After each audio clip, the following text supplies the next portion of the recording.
All right. So, okay. So this is group 9. We're doing gaming, learning, and literacy. And for the fun of it, we've added pictures and audio. So let's go.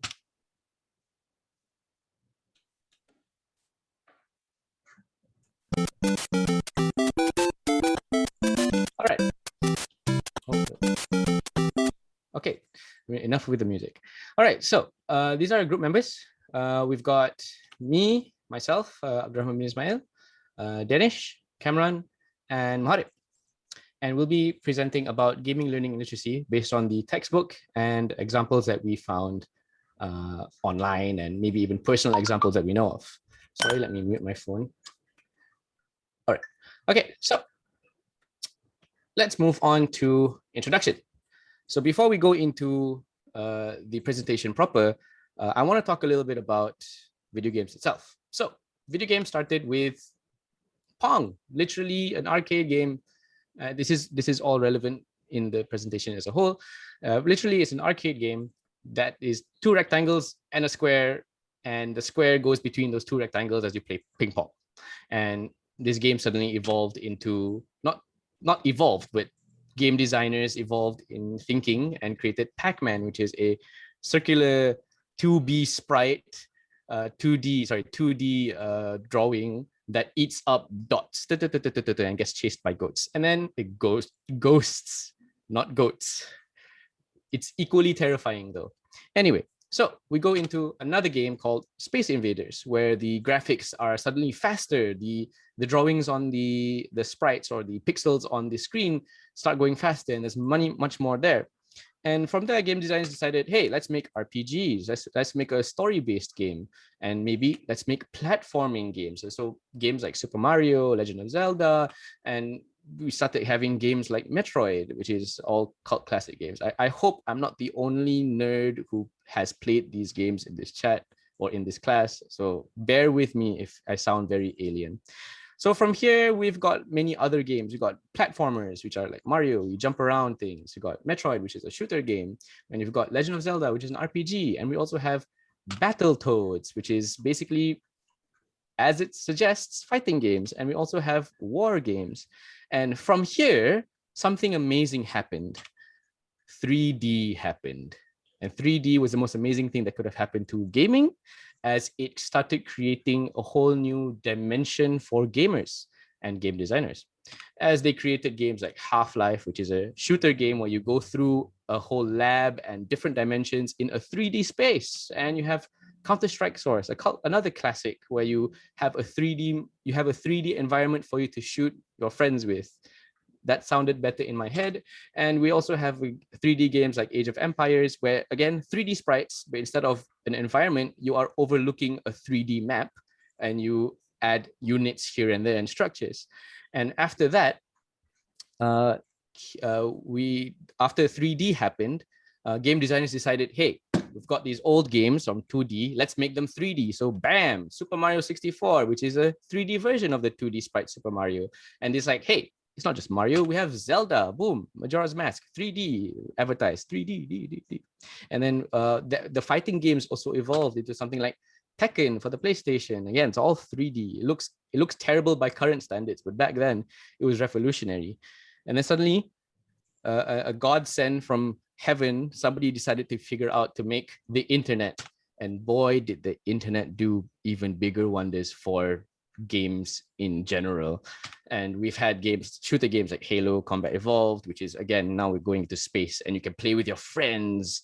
MMORPGs, which are talked about by previous presenters. We've got World of Warcraft, and we also have another game called Second Life, where you live another life, a virtual life in online, and you meet other people. And you also have this other game is another shooting game. Again, this is another classic actually that people used to play, people like me used to play.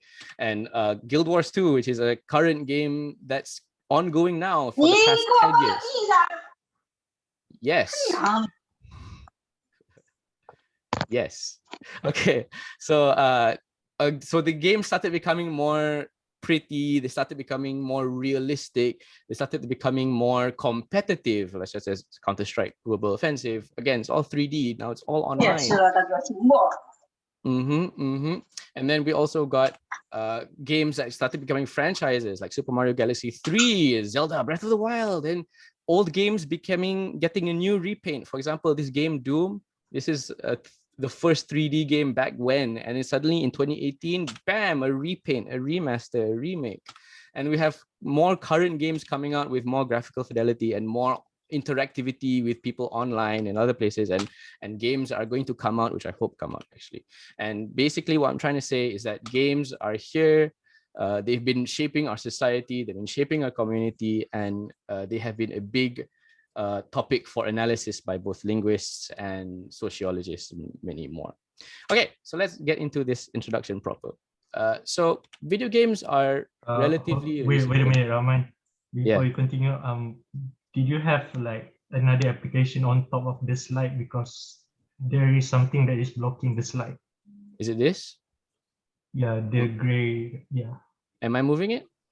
Yeah, but Oh, it's still in view. Oh, okay. How about now? That was the cameras. Get out of here. There's one more. Oh, this is the screen share. How do I stop this thing? I forgot how. Never mind. I know a spot that I'm not using for the entire presentation, which is here. Okay. Is everything clear? Is everything clear? Yeah. It's still there, but it's not blocking the slide. So yeah, I guess it's fine. that's better. Yeah, well, don't worry. You won't miss out anything in that blackened area at the top right corner. Okay, so video games are a relatively recent invention, and oh, now I'm not clicking on the slides. Okay, and they're played on a range of devices such as arcade machines, which are probably ancient by now, your mobile phones and tablets, gaming consoles such as the Xbox, PlayStation, Nintendo Switch, Nintendo Wii, Atari, and your personal computers, like the ones I'm using right now, or your own computers. And with the rise of 3D and the internet, as how I mentioned before, games have evolved to where people can interact with each other in real time, like real time, and in realistic or believable spaces. And alongside these technological advancements came social developments as well. These social developments could be like offline, sorry, was it offline or online affinity spaces where people talk about those games, or they create videos about those games or using those games. We will get more in depth as the presentation goes along, but as a little teaser, we are going to talk about the literacy as well as how this literacy was developed and formed via or with the start of video games. Okay, so just a thing to note, the term video game refers to all such digital games. So it doesn't matter if it's on your phone, as long as it's digital, it's a video game. Okay, so let's move on. Video games in very recent years, actually for as long as it was created, have also attracted criticism, especially from parents, teachers, and media. And some of these issues that they bring up is either gender stereotyping, violence, or even video game addiction. And people always put games in a negative light. However, there is a growing recognition in the potential of video games, as some games are actually starting to promote positive values and practices, and they promote these through active and critical learning. Of course, there are still mind-numbing, mindless, dumb video games. Of course, there are, but there's also a surge and increase of games that are critical, that are positive in nature. Okay, so Stephen Johnson, in one of his books, states that video games have become more demanding over time. Just as I mentioned in the first part of the introduction, you've got Atari, where it's literally, you've got Pong, which is literally two rectangles and a square, and all you have to do is move the rectangles up and down so that to hit the square so that you don't lose. That's it. However, games became more complex, especially with 3D and the internet. So complexity in terms of interaction, you've got quests, you've got things to do, you've got the game missions or objectives that you have to fulfill, and you do it either alone or with your friends or online, so on and so forth. So the primary focus of this chapter is the kind of complex video games Johnson had in mind. Of course, we're looking at it in terms of literacy, in its affordances, and basically what we've been doing this whole time. So Johnson has these types of complex video games. He only has a few, which is one, they are situated in some kind of virtual game world, and two, they tell a story in that world with the player as a central active participant, meaning you are the main character in a way. Three, involves players in various kinds of problem-solving activities in order to achieve goals of the game. So more complex than playing ping pong, even though ping pong is really complex. May involve the player in collaborating with others in order to achieve the goals of the game, and may offer the player possibility to customize the game in a major way. So these were like the traits that Johnson wanted to focus on, and this is the traits that the textbook also looks at. Okay, so we're going to be looking at games, learning, and literacy through these three things. We have reading and writing in the games, which will be presented by me and Dinesh. We also have games and identity, which will be presented by Cameron, and games and learning, which is going to be presented by Maharib. So let's start off with reading and writing in games, part uno, well, text within games by me. So reading and writing in games, and first things first, we got to go through one big elephant in the room. We have to acknowledge that games are not very different to other forms of literacy. If you read a game review, you can tell that the way gamers or people talk about those games is not exactly very different to reading a book or watching a movie. The name of the game could equal its title, and as its title, there should be a setting. These video games have a setting. Maybe their stories have a backstory, and these games may have a plot. And of course, in those stories, action happen, and definitely there are characters partaking in those stories. So the difference between games and maybe other media is that games are interactive. Players are very first-hand experience interacting with the story itself, whether it's making decisions, whether it's shaping their characters that they play or they create in those games, and even interacting with the game world itself through the user interface or other means.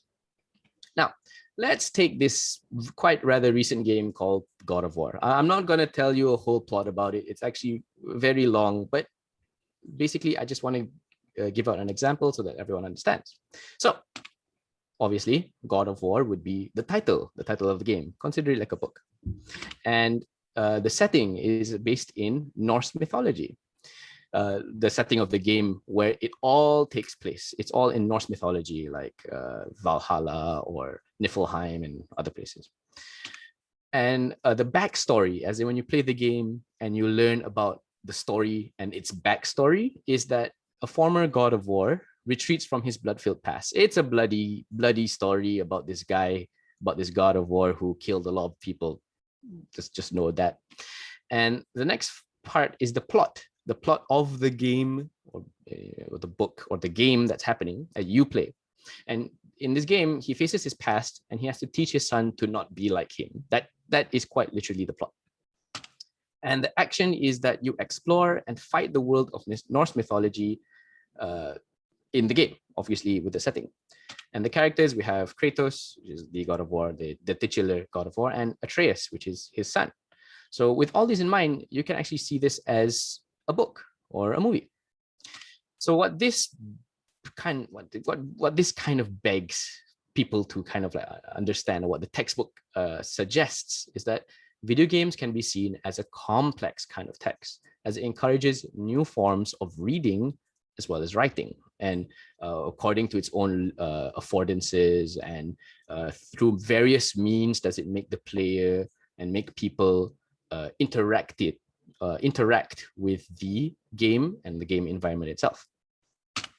Okay, so texts inside of games, because games have texts. To illustrate interactivity and text within games, there's one clear example in this game called Spore. Now, I'm just going to show a picture here. This is Spore, and Spore is a game about evolution, and literally evolution from the tiniest cell So how the game starts is that you start as a singular microorganism, maybe an amoeba or a paramecium. And so as this microorganism, you have to survive. You have to eat. You maybe have to reproduce, so on and so forth. Now, as you can see, this is a screenshot of that phase. Well, let's call it the spore cell phase, where you play as a cell, a microorganism. From here, we can see that we have the interface. From here, I'm highlighting, where we have icons such as icons for zooming in, which is the plus minus button there. Options, which is the swirly McSwirl swirls is here. We have pause the game, and pause the game in real time. I mean, pause it indefinitely. And Sporopedia, which is sort of the Wikipedia for things in the game. Okay, next, we can see that interface also includes a progress bar. Here. Progress meaning how your character or your cell starts growing and becoming a bigger organism. And over here, we have the player character's health. When I say characters, as in the character that the player assumes. This is their health, quote unquote. If they run out of health, they die. It's gone. Inna lillahi rajiun. Next is we have the player's evolution level. So these are all the interface. This is the user interface that the player looks at the screen, as in how they interact with the game world. Obviously, they have to look at two screens. They have the action here, which is in the middle here. You can see these weird looking microorganisms eating each other. And you also have the user interface, of which you can check and take a look at their health, evolution, your progress, options, progress bar, and so on and so forth. They also have a very unique button called Call Mate. So this is a action button where your character will call a mate if you have one. Oh, single life. Okay, so the game goes on and you start playing as a full-fledged creature. You start evolving, you grow legs, you grow arms, and you even decide how your monster, I would say your creature, evolves. Does it have 6 limbs? Does it have 7 limbs? It's all based on the player's decision. They get to decide, do I want to put the horns on the butt or do I want to put the horns on the head? It's totally up to the player. And they have this decision making in between each phase, which I couldn't really find a good screenshot of it because I don't own this game. I don't have money. Okay, so in the creature phase, suddenly the game evolves. Based on the decisions you make as a cell, a microorganism, you have to interact with the game differently. Before you evolve, you decide whether your cell is going to be, your microorganism, your character, is going to be a carnivore or a herbivore. And these decisions impact how you interact with the game world. If you are carnivore, all the berries that you see in this creature phase will make you sick. You can only eat meat, which is other creatures. If you're a herbivore, you can't eat meat. You only can eat certain fruits and plants in the game. And so the game evolves in a way that even the way you interact with the game evolves. I'll further illustrate this in the UI later on. But as you can see, there are now different parts in the UI, but it becomes more complex as the game goes on. And suddenly we go into a tribal phase where your character suddenly learns how to make fire and learns how to communicate through gestures or other things besides singing and all that. As you can see, the user interface has changed. We have buttons in the middle here, which is not the call mate button anymore, as the purpose is, it's already been used up. We now suddenly have a map at the bottom left and a whole slew of icons on the right here. I'm not going to go too much into details because we have 3 other presenters. So I'll go on to the last part. We'll go on to the next part, which is civilization. Now the game evolves again. Instead of playing one single character, you're now playing an civilization.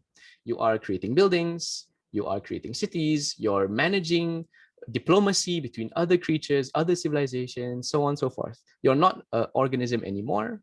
You're not thinking about just food. You're not thinking about calling a mate. You're thinking about religious matters, social matters, military, development, economical. And the game suddenly goes on to a next stage, which is the final stage, space, space, space, space, space. So space, this final phase, is where instead of playing on one planet, now you play on many planets, a whole galaxy, a whole universe. And as you can see, the UI has changed drastically. We can see that we have a map, as I mentioned before, and we have tools. These are what called tools on the part that I'm highlighting here. And the map shows the current planet we're on and the cities.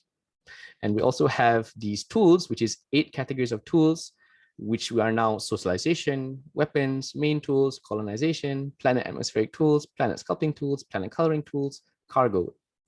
Again, a far cry from deciding where I put my horn.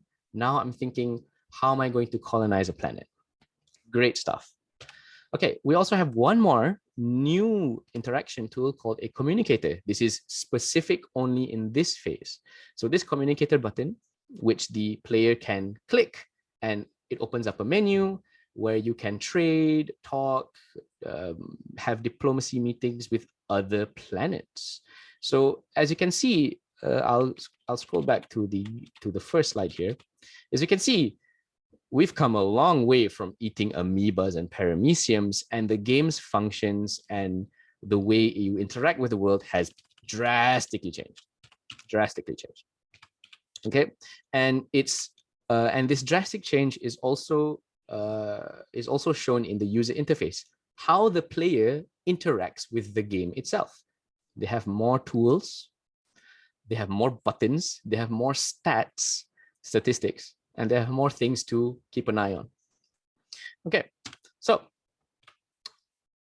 how these games manage showing meaning. I'm sure some of you may be looking at it and be like, how do you keep track of all these things? I can barely keep track of my schedule. I can barely keep track of my assignments. I'm like that. I can't keep track of my assignments. Anyway, so meaning in games are highly multimodal. They have subtle cues about the game world, and they are conveyed via sound, color, visual, and icons. So for example, in Spore just now, when you see a planet that's red and volcanic, it's sort of telling you, okay, this planet looks inhospitable. People are going to attack me as soon as I get there. If you see a planet that's green, lush, it's hospitable, maybe there's life. But in other games, which let's take a look at, in other games, there are other ways that they convey meaning. Very tried and true, which applies to pretty much 90% of the games out there, is you have a gun. Let's say you have a gun. Oh, let's just say this represents any gun or a bullet. And let's say you have this gun and you add 2 and 2 with a red barrel. So gun plus barrel in any video game, I assure you, in like almost any video game, if you shoot a red barrel, you get explosion. Very big boom, kaboom. This applies mostly in shooter games, but in other games, red is usually danger, danger, danger. However, the color red is not because of the color red itself, it's because of the icon or what it is, the subtle meaning. Some games don't tell you this directly. You got to figure it out through experiment and interacting with the game world.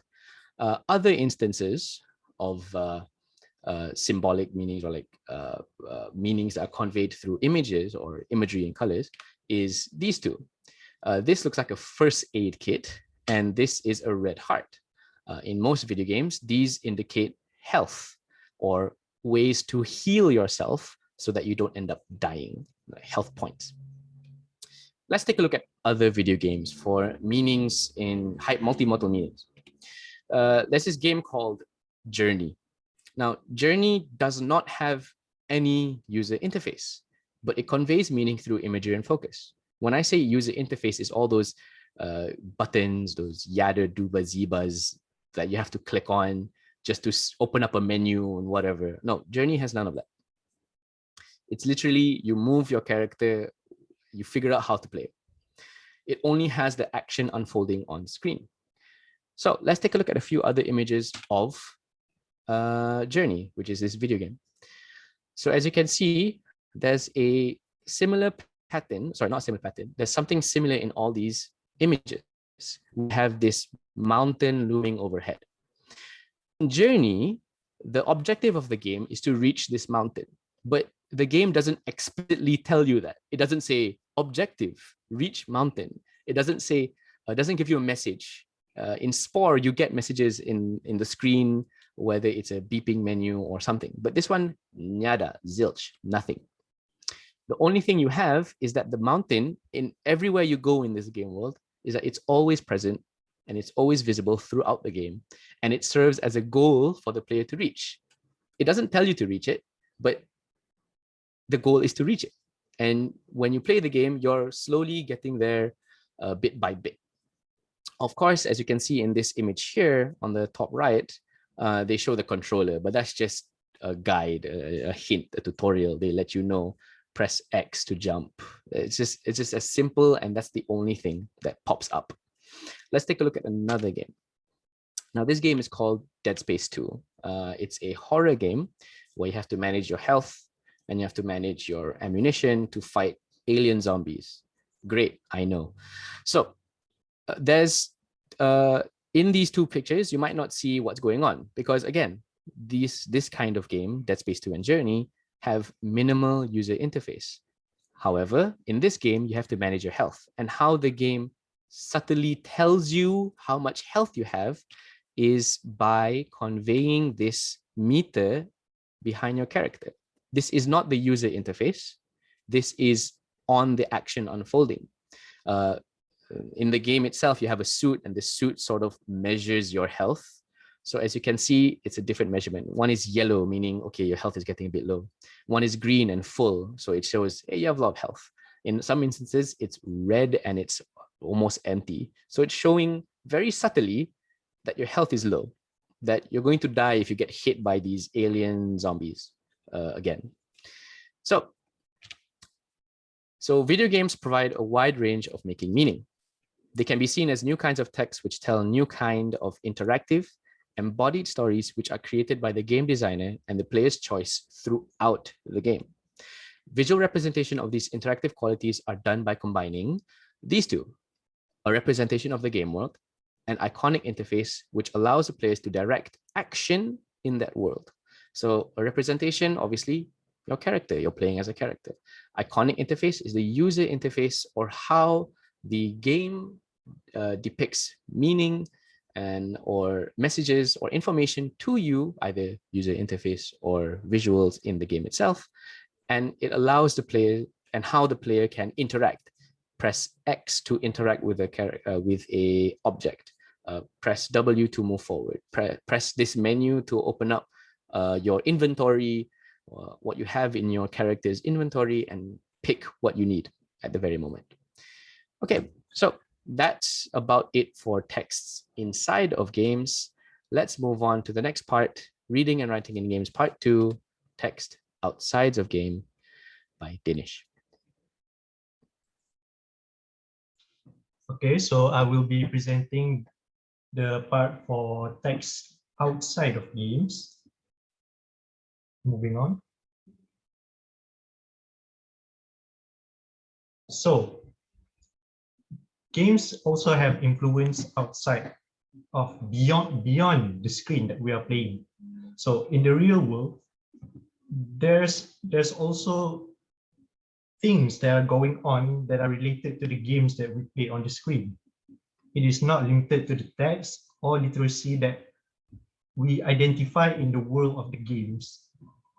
So there are several literate activity that extends outside of the game themselves. Most notably, we can see the very common form that we see it will be on the internet and social media, where where people post and upload videos and everything that are related to the video games that they play. Next, Rahman. Just show everything. So these are the several examples that we can see, that we can find in the internet. So such as reviews and commentaries, these are very popular in YouTube, where Players usually upload their review and commentary, their opinion of the game that they play. They share with everyone. There are also gaming magazines and websites where there's a lot of information that you can get there. This is where also people can find reviews, walkthroughs, and such. And also there are Wikipedias, which are the encyclopedic information of the games that they play. So like for each game, there is a Wikipedia of it. Like there is an encyclopedia of the game that has almost all of the information that you can get when you play the game. Next. So different games has its own communities, which is like what I said. For each game, there is a Wikipedia, and where is the information of that Wikipedia comes from? Well, that comes from their own community where they play the game and they share information with each other. They share how much they enjoy, they love the game, and also they share like what they don't like about the game. Basically, people share the same affinity towards the game or any games in general. They can share about other games that they recommend to other players. So this becomes the base for resources to assist and improve the enjoyment of the game. So they share about everything they know about the game. Most common would be the game manuals and walkthroughs, machinimas, which are basically fan fiction or animation of the games that they love, and moddings, which is basically fans creation inside of the game that they play. Next. So we're going to start with game manuals. What are game manuals? So this is very common a long time ago, but I think it's still practiced today. But games usually come with manual in their packaging. But there are also manuals that are released independently from the video games. So they are not released by the company, but there are companies that publish manuals and walkthroughs of the game. Next example. So the purpose of manuals would be to provide basic information of the games that they play. So like they provide info on the controls, how to play the game, the basic plot of the game, the story, and several information of the game, but they don't delve too deep into the game that it tells you how to beat the game. And there are also art books that are released alongside the games. So this would contain several unique illustrations that are not released publicly. So like these are collectors type of stuff where it includes several illustrations by the designers, usually unused concept arts and such. And yeah, this is what I said just now. Manuals, they only provide basic information and law. So they are different when compared to walkthrough. Why walkthrough is more, I would say, more informative, which we will go on next. Manuals only provide just enough information for you to read before you start playing and enjoy the game. Moving on. So here is the example of game manuals. This is Pokemon Yellow for the original Game Boy. These are usually this manual is included in the box of the game, which is square in shape. So most of the space is taken by the manual instead of the cartridge, which is small in comparison. And this is the inside of the manual, which of course it tells you who is Pikachu.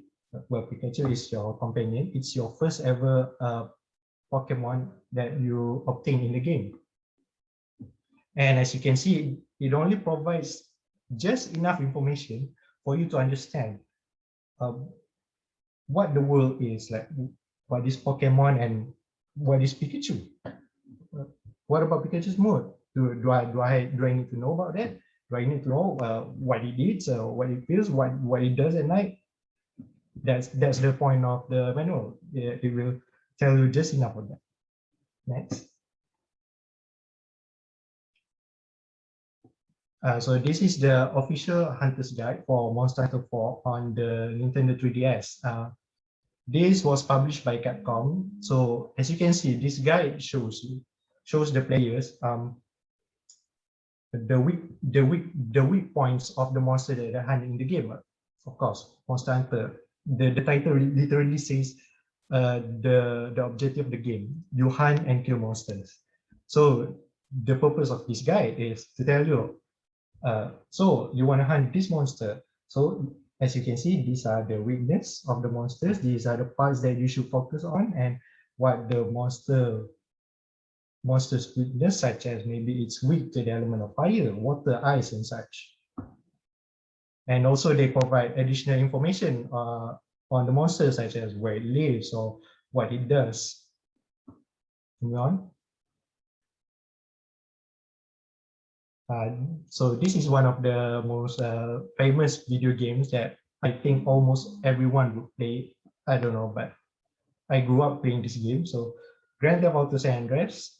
So this is the official strategy guide published by Rockstar in Japanese. So in Japan, it is published by another game company called Capcom. So the guide will provide you with information on story, types of weapons, vehicles, screenshots, and several more useful information, such as the missions that you have to do and the story that accompanies the mission. Next. And finally, this is Cyberpunk 2077, or complete special guide. This is not published by the company that made the game, but another company that published this official guide alongside the launch of the game. So they released at the same time, the game and the official guide. So it contains, as you can see, the map, the annotated maps, which is just basically maps that have that shows you where the places you have to go, where you can find the hidden objects and such, where you can find the weapons, where you have to go to do this mission, so there's also several screenshots and maybe perhaps art and many more useful information, and they do specify that they avoid spoilers so that the players can still enjoy the game while reading through the strategy guide without having anything spoiled for the story. Next. So we're going to go to game walkthroughs. Just show everything. So different from game manuals, walkthroughs are mainly made by the players. So when I say manuals are mostly made by the company that released the game, but there are also other companies that independently release the game manuals. Walkthroughs are mostly made by those who already played the game, already explored everything that can be discovered in the game. So these players, after they play the game, after they think they found every nook and cranny of the game, every information that they think they could find in the game, they would basically create a report of it. And they detail each and everything as detailed as possible in order to help the readers on how to play the game. So usually for the official walkthroughs that are made by game journalists, they are the combined resource of the game designers and the players. So the game journalists, they would work together with the game designers to release the walkthrough so that the walkthrough will have everything that the readers need to know in order to beat the game. So walkthroughs are the best, I would say the best known form of digital literacy of video games due to how common and widespread it is. Like, for example, you can play any game. Like, for example, if I were to play Super Mario Brothers, then I don't know how to advance to the next stage and what are the hidden things that I could do to skip a few levels. I would read a walkthrough. I would just Google Super Mario Bros. Walkthrough. Oh, you can do this in order to skip to the next level. So that's basically what walkthrough is. A much more detailed manuals that are made by the players for the players. Next. So these are the several examples that we can see for game walkthroughs in several gaming websites such as IGN and GameSpot. They are made by game journalists who already received a copy of the game and already played through the game. And so after that, they make a walkthrough of the game so that after the game is released, everyone can serve to go to their website and basically read the walkthrough to understand what should they do in case they don't stop.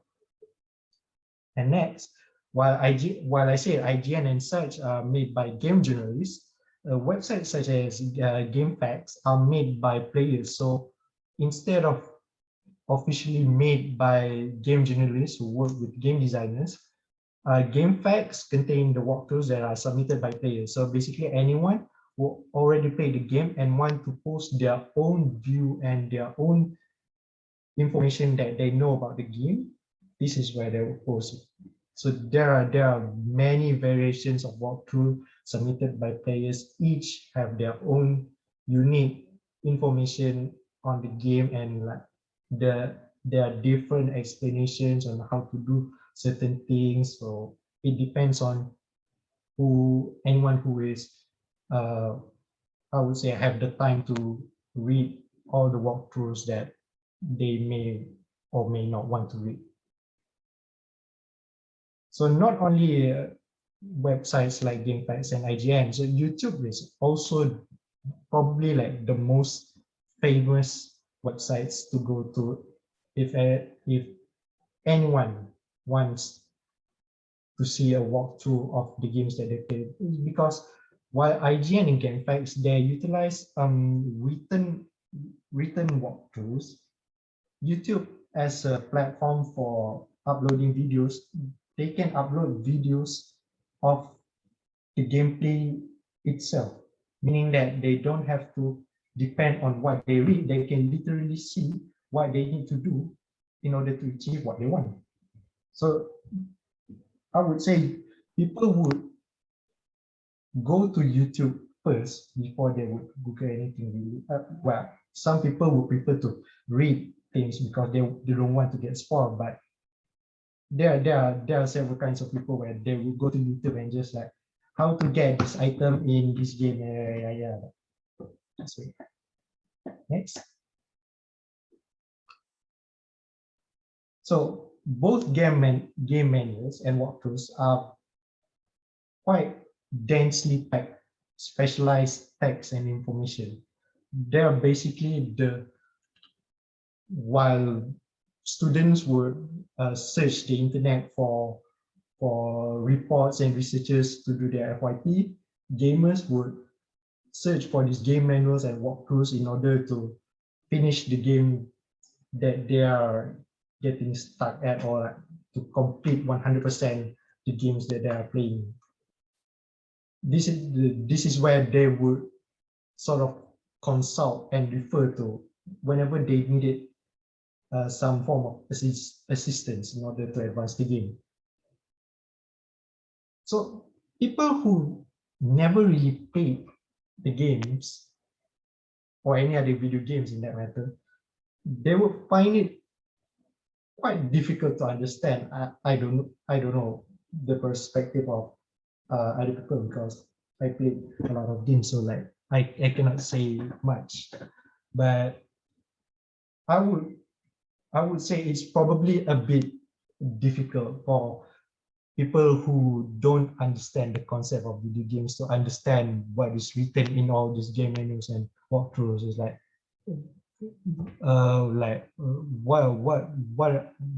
what's the function of the mushroom in Super Mario Bros? What's the function of this thing in this game? What even is this in the first place?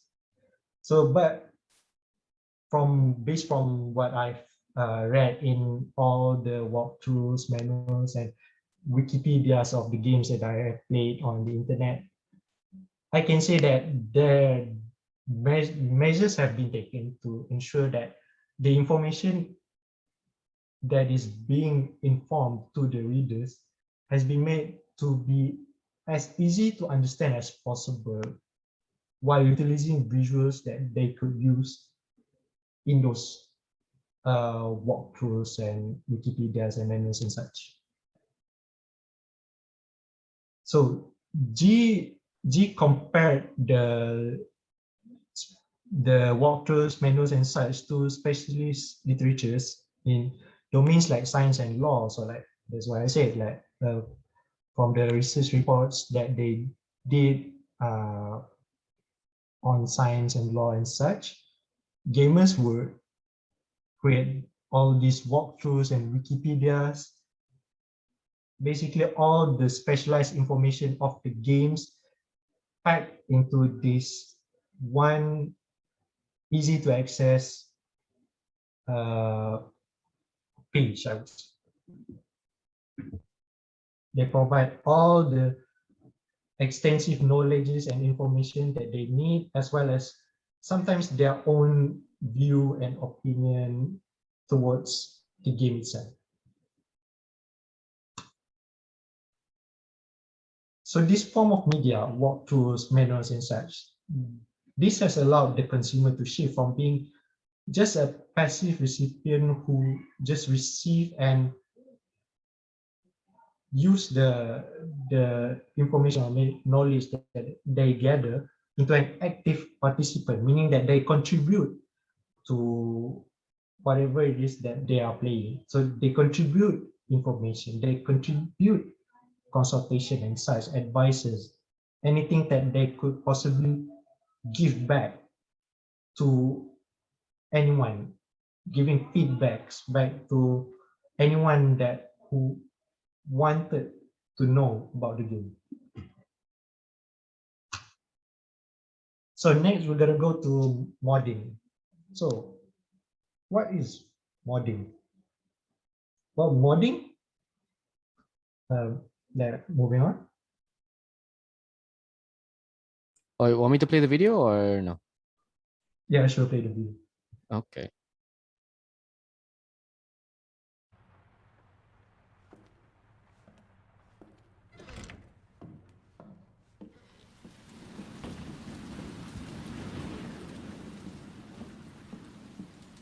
Can anyone see the video? Just in case. No, couldn't see. Rahman, they can Oh, you can't Ah. see it? It's a bit the- slow. It's lagging. Oh, that's sad. Okay. I guess we'll just move on then. Yes.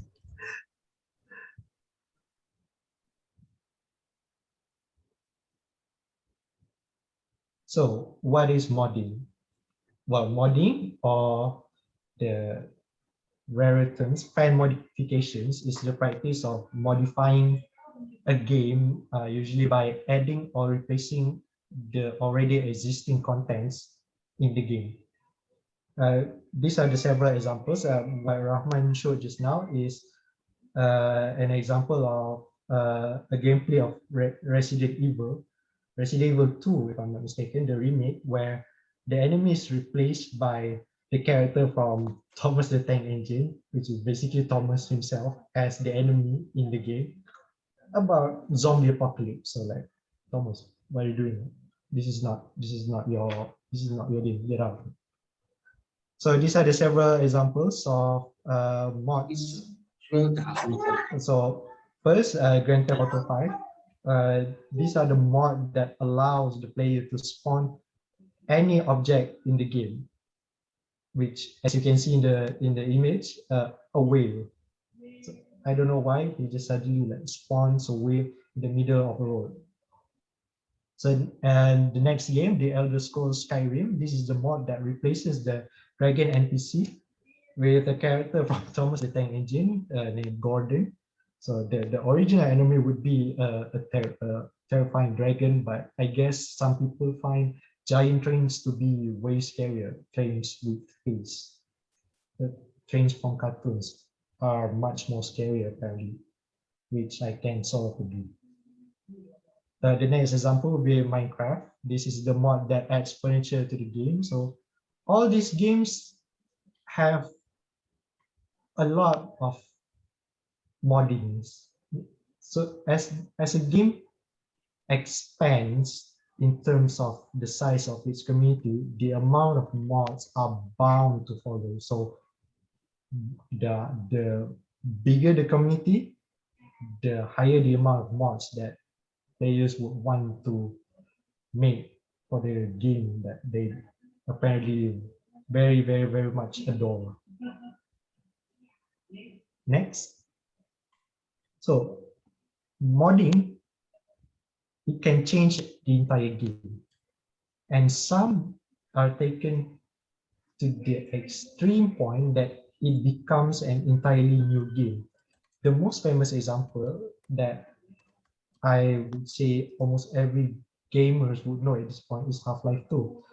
Half-Life 2 is an action shooter made by Valve that was released in around 2000, was it 2004 or 2006? I don't remember, but around that time, there are still being adored to this day, and people are still waiting for the sequel, Half-Life 3, which nobody knows when it will release. So with Half-Life 2, the mods that they did, literally, it sort of rebuilt the original game into an entirely new different beast. So like I said, Half-Life 2 was a action first-person shooter.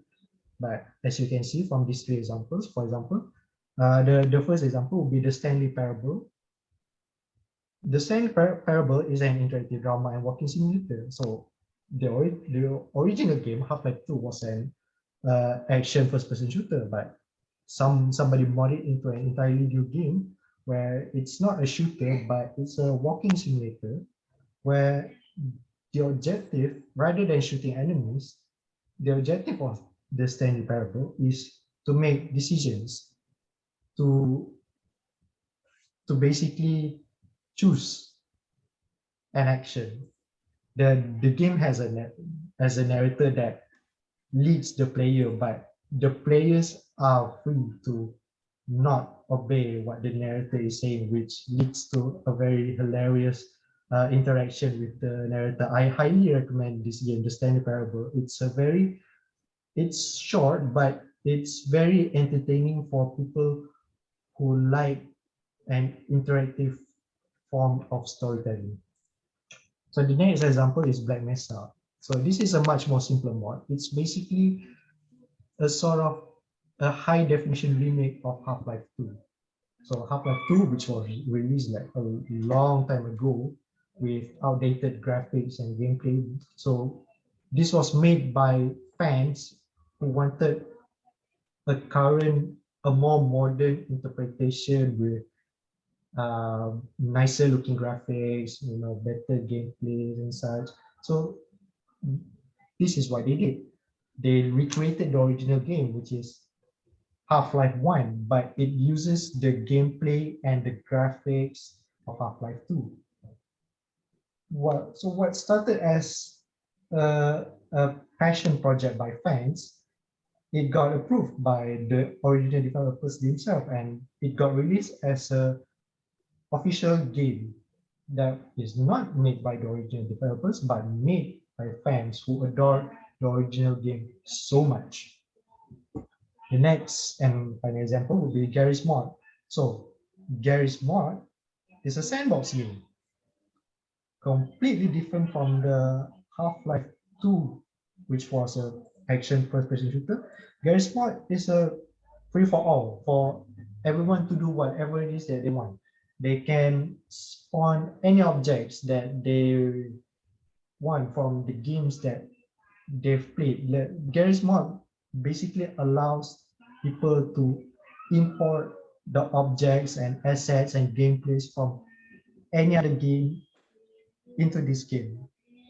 So you can sort of create your own games and your own gameplay, because Garry's Mod doesn't have any objectives. It doesn't have a set or fixed type of gameplay. So the players are allowed to do whatever they want in Garry's Mod, which is just a mod of Half-Life 2. So you can see how fans modding have literally changed a game about action and first-person shooting into all these three different type of beasts. Like, they are literally different types of game altogether. So next, this is also like one of the very famous example, Dota 2, which I think almost everyone in this world play constantly to this day. I don't play it because I don't really like it, but apparently the entire world likes it. So I don't know, but yeah, the famous Dota 2 is actually a mod of another game called Warcraft 3, Reign of Chaos. So you can see how modding can sort of give birth to an entire new entity altogether. So while yeah, Warcraft is played by many players, Dota 2 literally introduced an entire new community of Dota. And it is just a mod of another game. It's not an entirely new game, it's a mod of another game. And it expanded and become known worldwide that you can simply just keep wondering how it got to this point.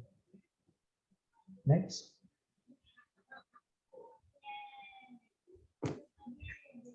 Raman, next.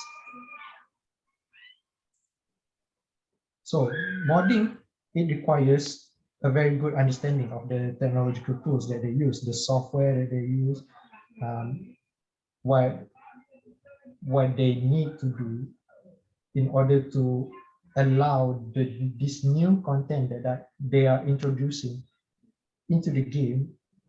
It should not be way too out of place. It should sort of agrees with the aesthetic and the gameplay of the game that they are modding. So some form of research needed to be done in order for them to properly mod a new content into a game. So Buckingham and Byrne stressed the importance of understanding games as rule-based systems. So this is what I said.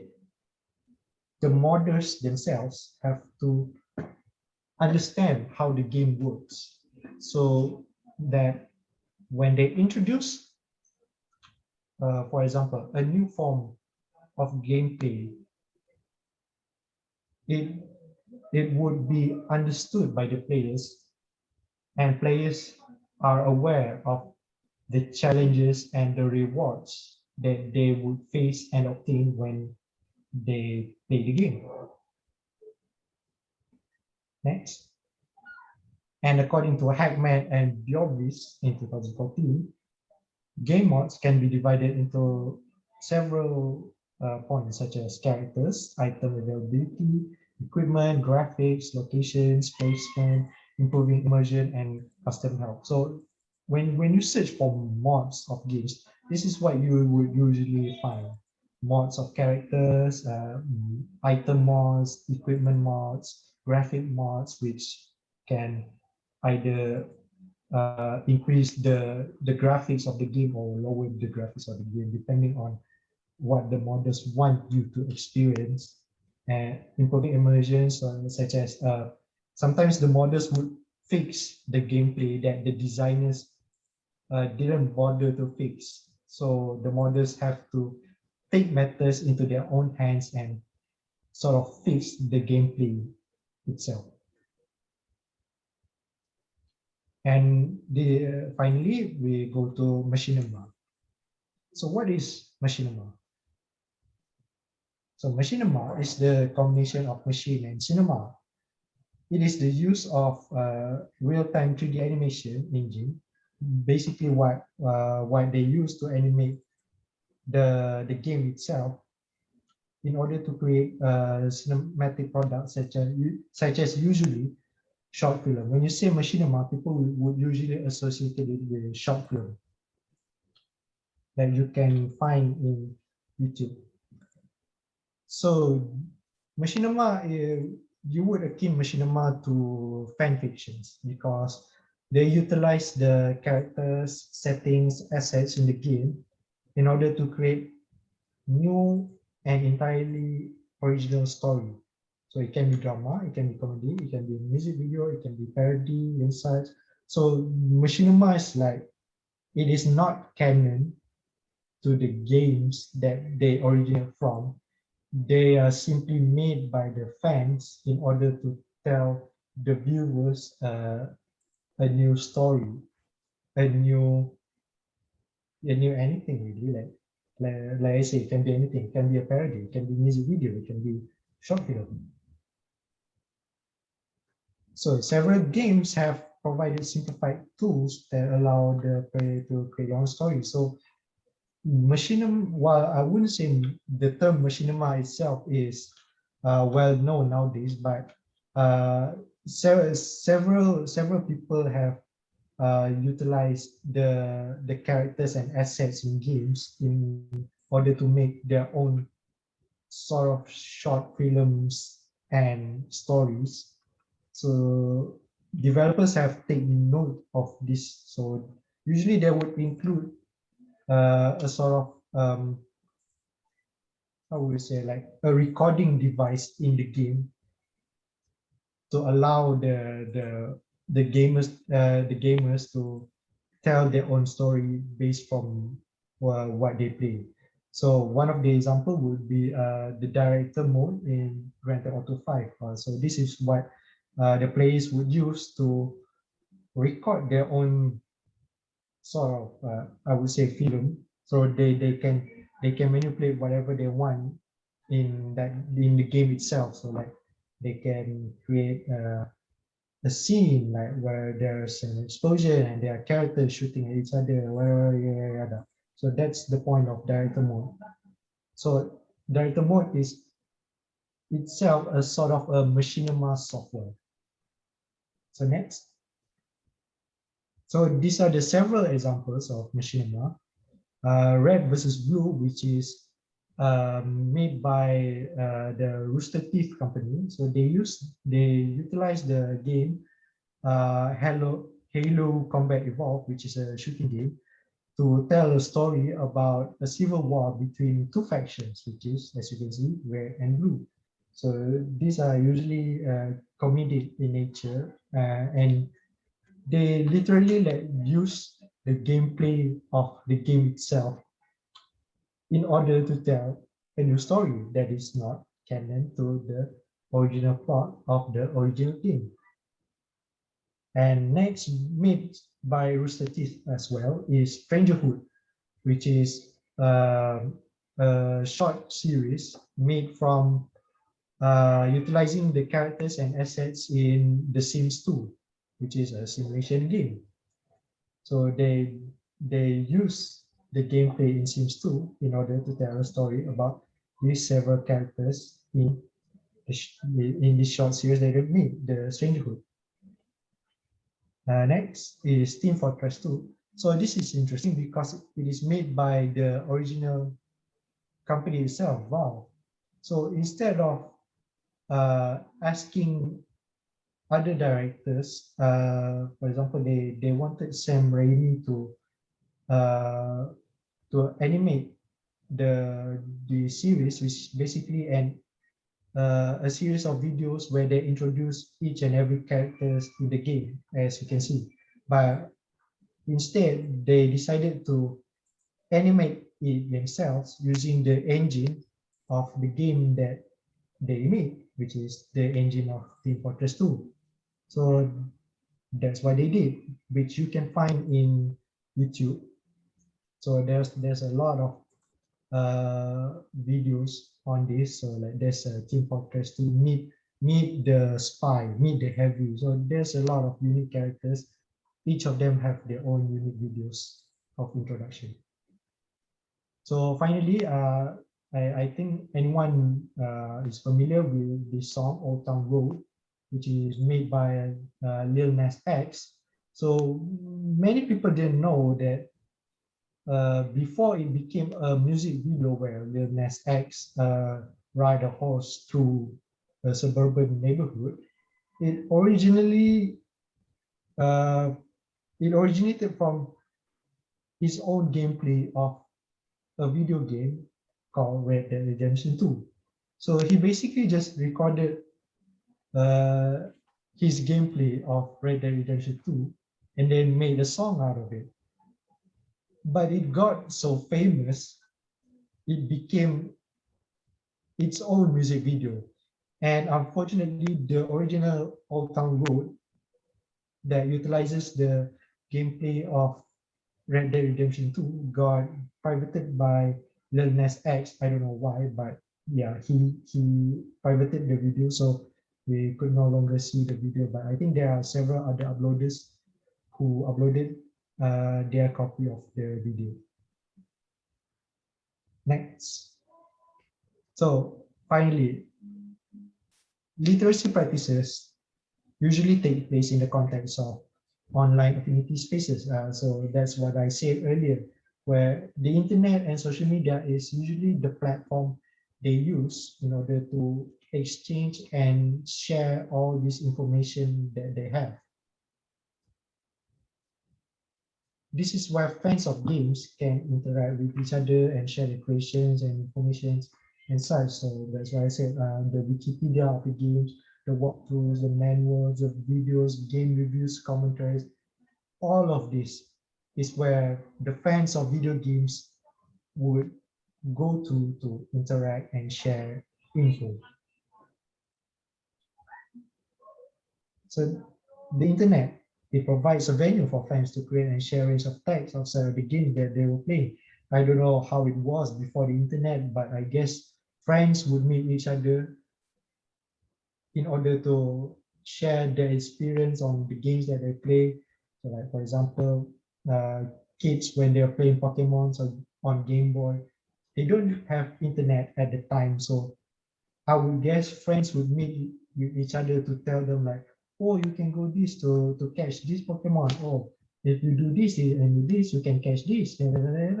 So that was before the internet. Now you have internet. Anyone can literally go to anywhere, like any website, and they could discover for themselves the information that they want to know or didn't know about any games that they want to know. So what can we conclude from this is as simple as it could be, is that walkthroughs and manuals, they assist players through a game. Mods extends the gameplay of a game. Machinima uses the game's resources to create an entirely new stuff, like new stories, new music videos, new whatever. So as we can see, video games don't limit are not limited to the boundaries of the screen that you are playing. It also affects outside of the screen. There are things happening in the real world that are affected by video games. Next. So that is all for me. I'm gonna pass the presentation to my fellow groupmate, Kamera. Yes. Thanks a lot, Abdul Rahman and Danish. I will talk actually about a very serious aspect of video games, which is the identity.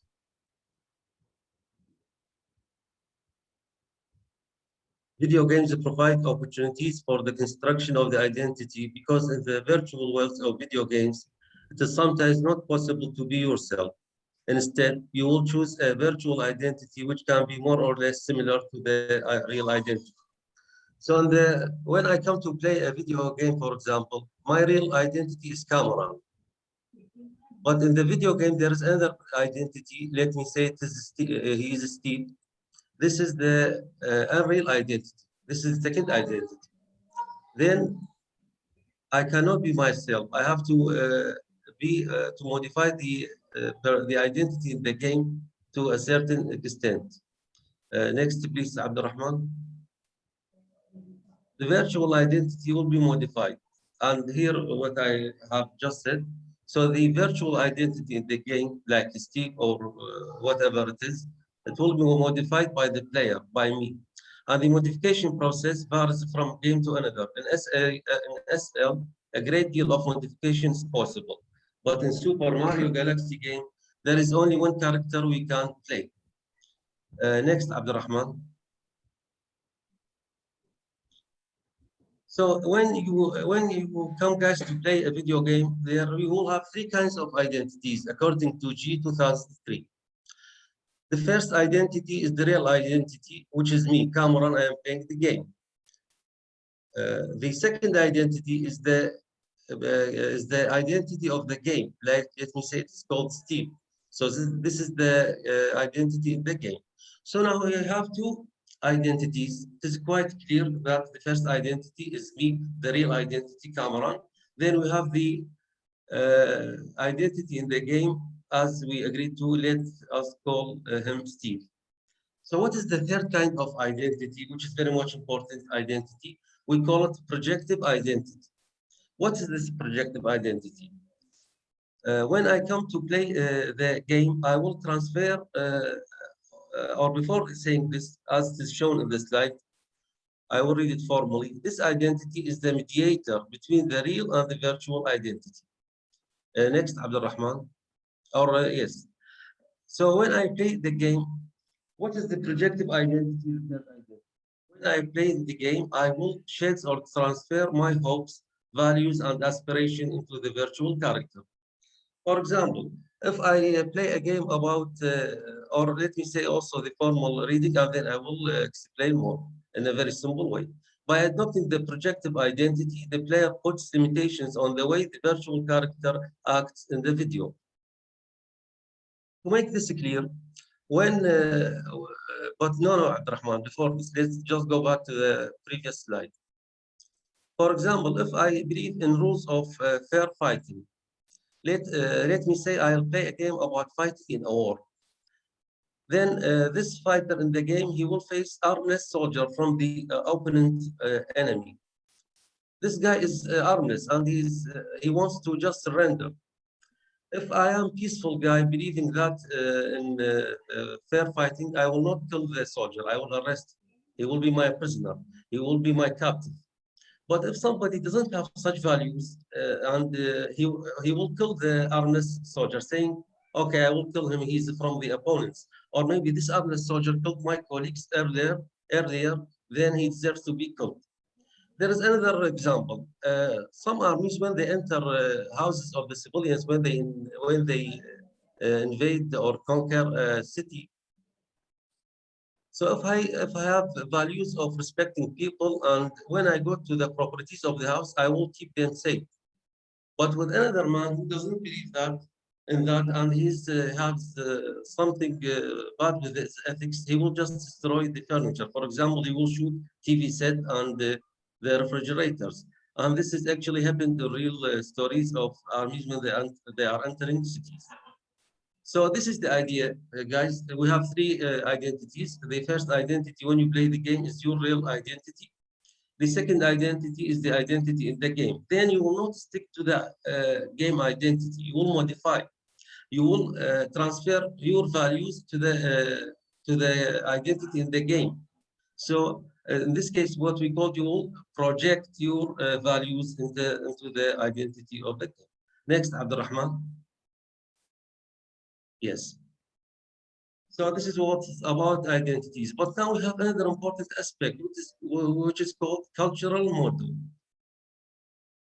Games can put players in a well-view cultural model where the video games can make implied cultural assumptions which the player cannot resist. For example, in American shooter games like the Call of Duty Modern Warfare series. Yes. In this game, actually, we have the Americans and the Russian, for example. The Americans are considered as good guys, while the Germans and Russians and Islamic extremists are considered as the bad guys. So the cultural model here is that the Americans think that they are the good guys, but the Russians are bad guys. This is a generalization which should not be accepted. But here we have the controversy. So this is very important aspect of when you play a video game. Some people think when they play a video game, they just make an entertainment, then this is a simple game, but this is not the case. The first important issue, there will be a kind of modification of the identity of the video game. The second important issue is the cultural model.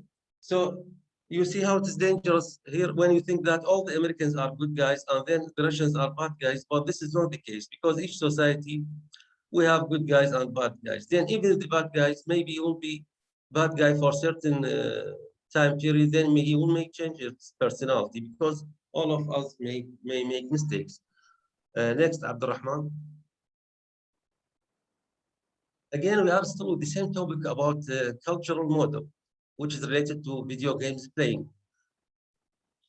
We have another game, guys. We have this game, the Palestinian militants against Israeli military forces and civilian settlers. Where in this game, the Palestinian militants are justified in attacking civilian settlers because the settlers are seen as enemy advanced forces. This does not mean that the implicitly legitimated ideology by the game should be accepted, but rather that video games like literature, and this is the speech of G, provide a means to experience, understand, and critically evaluate our alternative cultural models. So G here says that we have also another cultural model here, that Palestinian militants are justified when they attack civilian settlers. But he says that when you play a video game, you shouldn't accept this cultural model 100%. But rather you can experience and understand and critically, so you'll make a kind of evaluation for this. Next, please, Abdurrahman. Okay. Here we have a very important point. The controversy and concern with video games reversing common cultural models happen because the immersive experience of the game will lead the players to identify themselves strongly with the political objectives of the groups that they role play in the game due to the quality of the game, which involves so active participation in the development of the story. For example, in the Medal of Honor series, there are multiplayers in the game, and they have the possibility to play the game either as NATO forces or Taliban militants. And the Taliban militants are forces in Taliban, and there are certain groups over there. Being criticized, the video designers reacted by removing the option of Taliban and put another option, which is the opposing force. Yes. Yes. So the idea is that there was a criticism for this. For example, the Canadian Minister of National Defense reacted to this issue saying that he finds it wrong to anyone's, especially children, to play the role of Taliban. But G argues that it is important to engage with such games in spite of the controversial values and identities they represent, because such identities and cultural values should be subject to critical evaluation rather than prevented from being played. So this Minister of Defense in Canada, he has worries because when the child plays Taliban, maybe he will imitate them, maybe he will believe in them, because this Prime Minister point of view is that Taliban is evil forces. So, but G here, he answers him. He says that we shouldn't prevent people from watching the video games because of that. No, the guy who will play the video game, he can evaluate. He can also put notes about that. So then it is really, as he said, it is really controversial. Next, Abdurrahman. Again, we are in the same topic about cultural model. In these kind of spaces like MMOGs, video games, people in these spaces interact with each other's virtual identities rather than real identities. Therefore, now actually we are speaking about a third aspect. We have already took identity and we said that we will modify the identity and put your values into the projective identity. Then we spoke about cultural model. Now we are speaking about the quality of relationships happening in these kinds of games. People in these spaces interact with each other's virtual identities rather than real identities. Therefore, relationships that we might find unlikely in the real world can be formed. For example, a teenage student might regularly play a game like World of Warcraft with a group that includes young professionals in their 20s and 30s. And I'll give you another example. Let me say that sorry, I am rather quick. So let me say there is a professor in USA. She is in her 50s. Can she meet a farmer from Iraq who is 20 years old? This is almost impossible. This is in real life, in offline world, it is impossible. But in online virtual life, this can happen. She can play, for example, a video game with that farmer. Then we have this kind of relationships. The idea is that the relationships in the virtual life can happen, but it is different from the offline relationships, which might not happen. Next, please. MMOGs provide opportunities for individuals to take on roles that would not be possible in real life. For instance, okay. Yes. For instance, we can have a teenager who plays the role of an experienced teacher and supervise other players who might be in real life older and more educated. So actually we have an and here should be omitted. So the idea is that this is another example, guys. So this guy in this aspect or in this respect, sorry, he plays the role of a teacher for people who are more educated than him. This is just in the virtual life, but not in the offline world. So we have different two kinds of relationships. Next, please. Okay. The real-world characteristics of the player may not match with the physical characteristics of the player's avatar, such as race, gender, and age. So when I play this game, the age will be different, the gender and the race, or may not even be relevant in many cases. But this is not an issue, because what counts is the player's ability to perform their virtual identity as a fighter or a thief, and to participate positively for the sake of the game group. So it is not important, this difference, but the important thing is that you have to participate in the game positively. Yes, next, please. I think we have, yes. This is the end of it. Thanks a lot, but let me summarize what we have said. When you play a video game, it is not just an easy thing for entertainment. No, it has a lot of implications. So it has a lot of serious aspects. The first aspect is that there will be a new identity and you will transfer what you believe in, your values, what you believe in of ethics and other things into the identity in the game. Then we will have the projective identity, a kind of a new identity, the modification of the identity. The second aspect is actually the kinds of what we call it cultural models in the game. And in this case, some of the games maybe are designed for political reasons, who knows? The third and last aspect is that the kind of relationships which exist on online world, the virtual world is different from and cannot happen in sometimes in the real world. So this is a very serious and important part, the part of identity about video games. And then in the end, it is really controversial. Thanks a lot. Could you, Muharib, please continue? Thank you, Cameron. Hi, Doctor, and everyone. I am going to talk about the games and learning. Please, Abdurrahman, next. Some people argue that the video games is as learning experience. On the surface, the player learn to do things, to fly airplanes, to be them bark, war fighters. But on deeper levels, they learn infinitely more. To take information from many sources and take decisions quickly.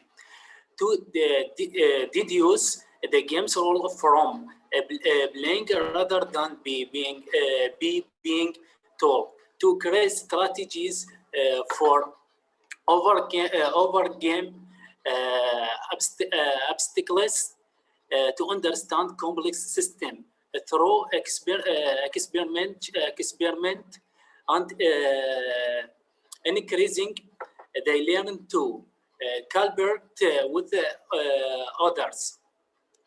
The video games have become progressively more sophisticated over time and gives a player to opportunity to practice the complex problem safe skills.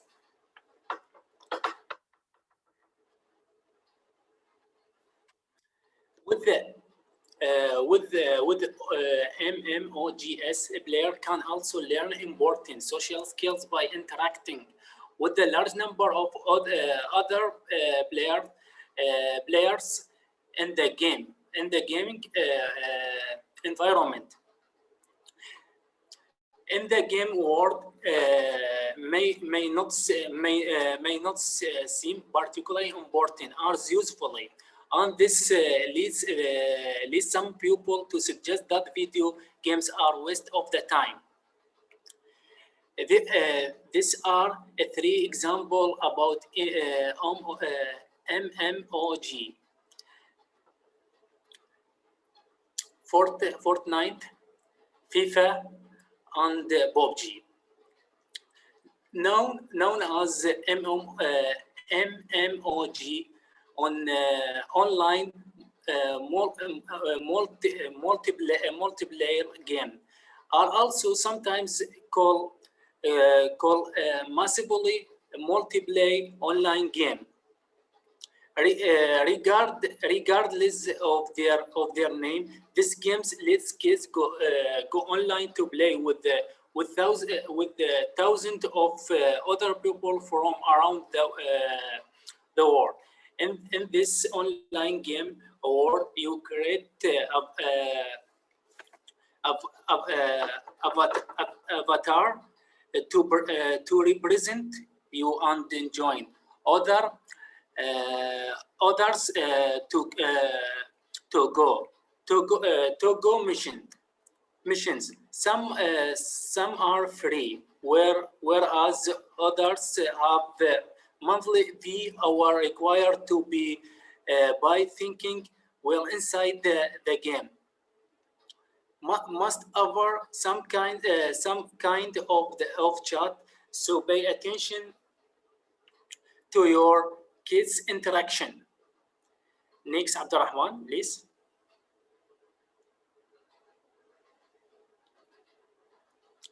This slide, I will talk about G.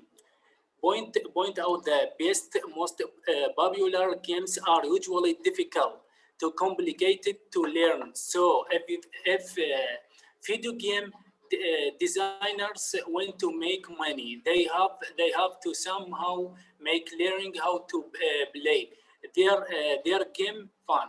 Go argue that this commercial necessity has turned video game designer into expert, teacher, and motivators. Next, Abdurrahman.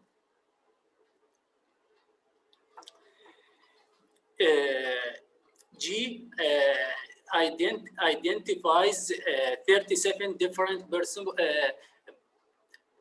principles of the learning. The first two are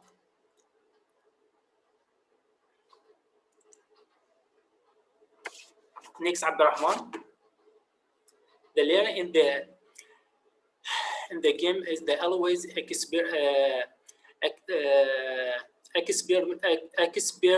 experiential and the active video game players experience first-hand through seeing, hearing, and feeling, not just thinking.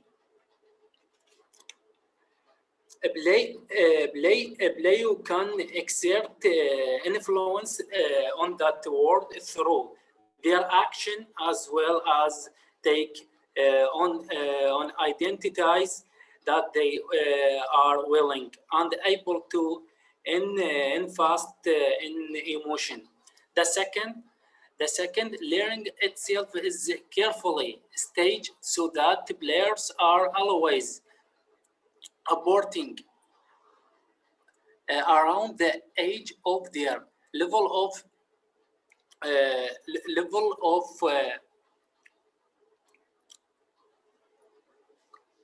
competence.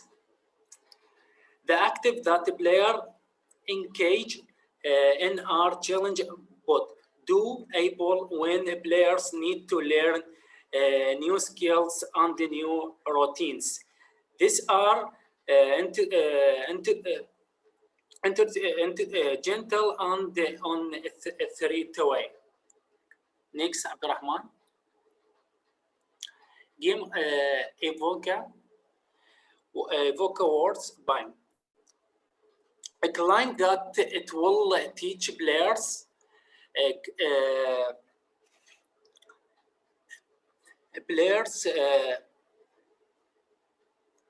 creativity, local signed core knowledge networks.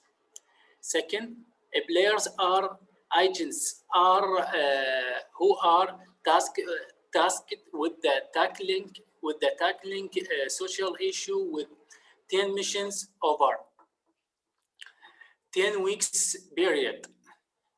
Players respond to teach crises with the creative solution include a project which they throw out in the real world. They report on their project each week by sharing a blog post, video, and photos. The game is designed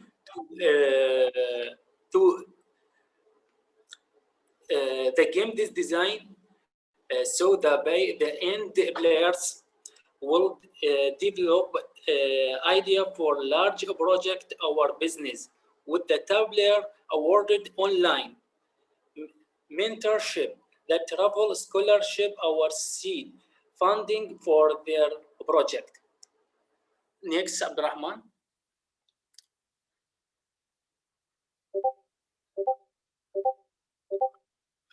Next. The last slide is conclusion. Digital video games can provide a space for a new literacy practices. The game provides for a new kind of embodied storytelling with the player position as active co-creator rather than passive receipt of information. Associated with the video game extend beyond the game itself into online vanity space where one's interactive, creating and sharing a range of the tasks. Walkthrough maths. Next. The interactions that the players experience both with within and the outside of the game provide them with the various opportunities to adopt alternative identities, often very different from the ones that they are able to play in other parts of their lives.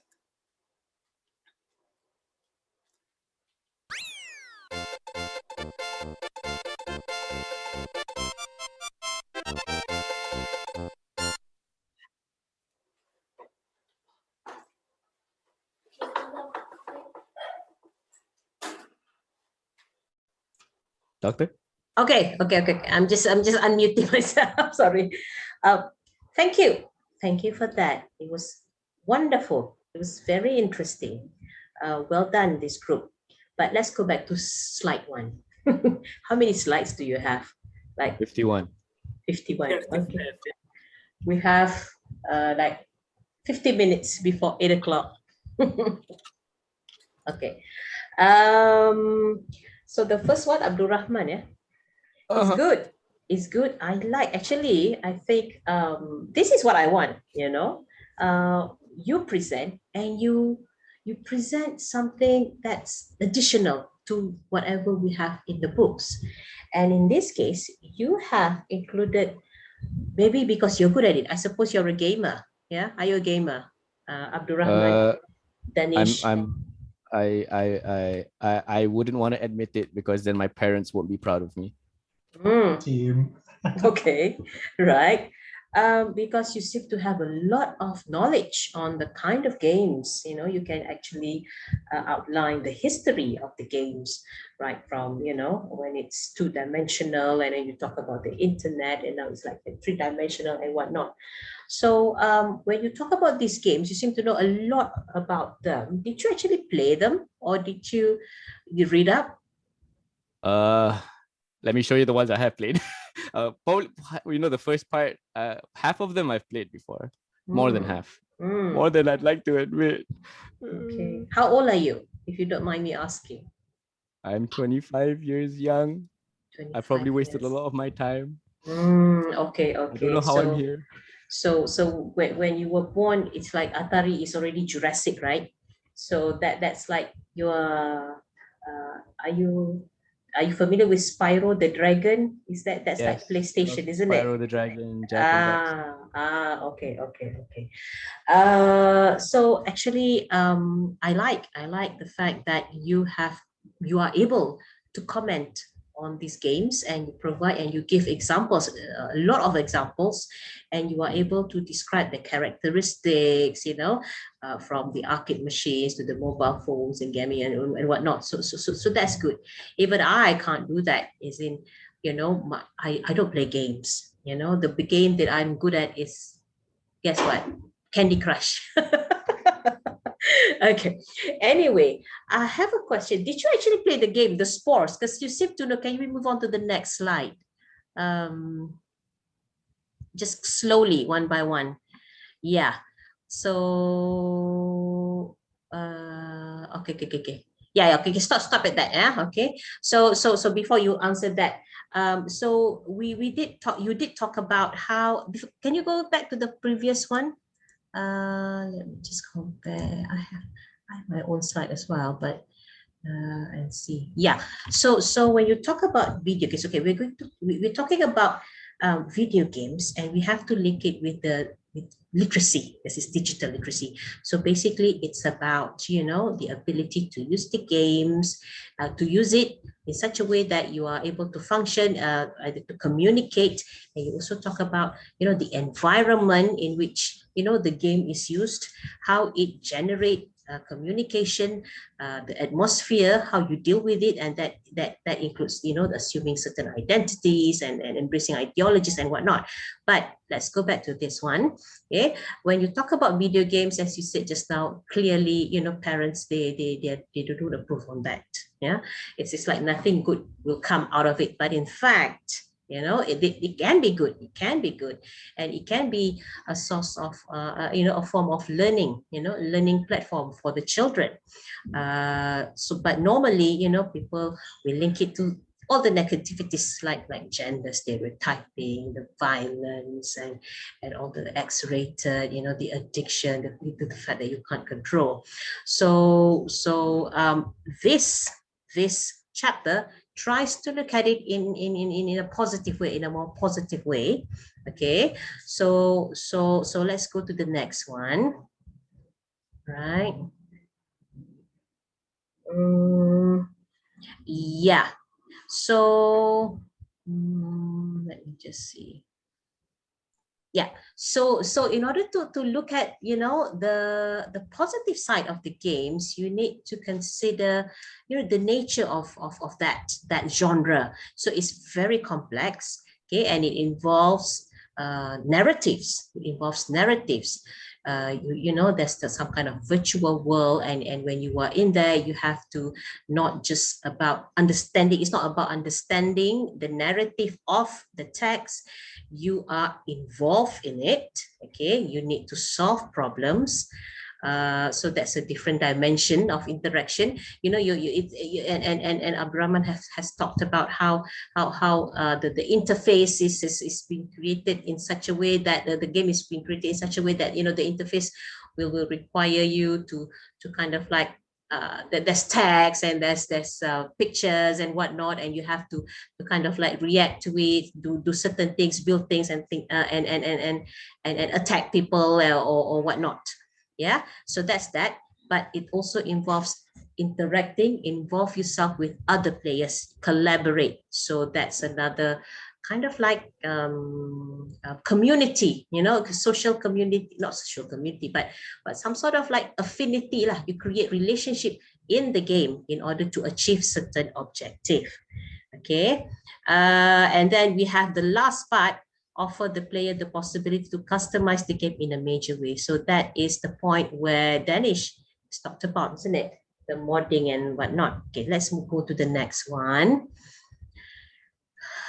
Yeah, okay, next. Okay, so the reading and writing within the games. Yeah, so next. I hope people have listened to this. This is wonderful, you know, the God of War. I assume you have played this, yeah, Abdurrahman, and you finished the game. Have you? Because you seem, doctor. yeah, you seem to know about it inside out, you know. But it's good that you applied. Is this the material used described in the textbook? It's not, right? No. This is different examples you found. Okay. So future groups, I would like you to do that, you know, like try and come up with your own examples. So that is good, you know. We go beyond what's on the textbooks. Like everybody is reading the textbook, but each one of you clearly have your own experience, or you can make an effort, you know, search and contribute. Okay, next. So, you know, as I said just now, it's about the narrative. There's a picture. Yeah. So we have spores here. I just need to ask you, is it an old game or is it still modified? You know, so that it's a really old game actually. It's I think 2008, 2007. It was okay. 2008. Yeah, it's a really big game. A lot of people know about it.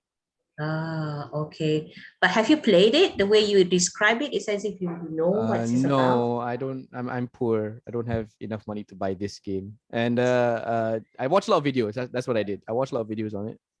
Just for the sake of this assignment, or no, in general, and for this Oh. assignment. Okay, right. So when you watch the video, that's the what you call that? Literacy outside the game, isn't it? Because you read, did you read the manual, or did you watch the walkthrough, or what? On YouTube. I just watched on YouTube. Okay. Next. Good. 25 years old. Yeah, that's about the age of my children. Yeah, they are into this as well. Okay, so lots of the interface. Yeah, the interface. So that's literacy within the game. Yeah. So Abdurrahman has talked about how, you know, the layout has been arranged in such a way that it's easy for you to kind of like become involved in it, play the game. And you have also, can we move on, talked about the multimodal aspects of the game. Yeah. So this is the part where I would like you to well, basically do a task on. Okay. So when you talk about, because it's multimodal, it's not text, it's not just description, you know, in words. It's also about using colors to indicate certain meaning, to convey certain meaning, like Abdurrahman said, you know, guns and what's that? The tank. It's explosion and the color red or the color blue or the color green. I think I have talked about that. The multimodal. We have done multimodal analysis, right? So this understanding about that is crucial. That's why you don't underestimate children or people, the gamers. They are highly sensitive to the multimodal. Actually, what the otai, the old timers, the older generation is worried about is the fact that they don't read. The gamers, the players, they are highly sensitive to this multimodal aspect. But because of that, the younger generation, this is what I read, and you can contribute as well, your opinion.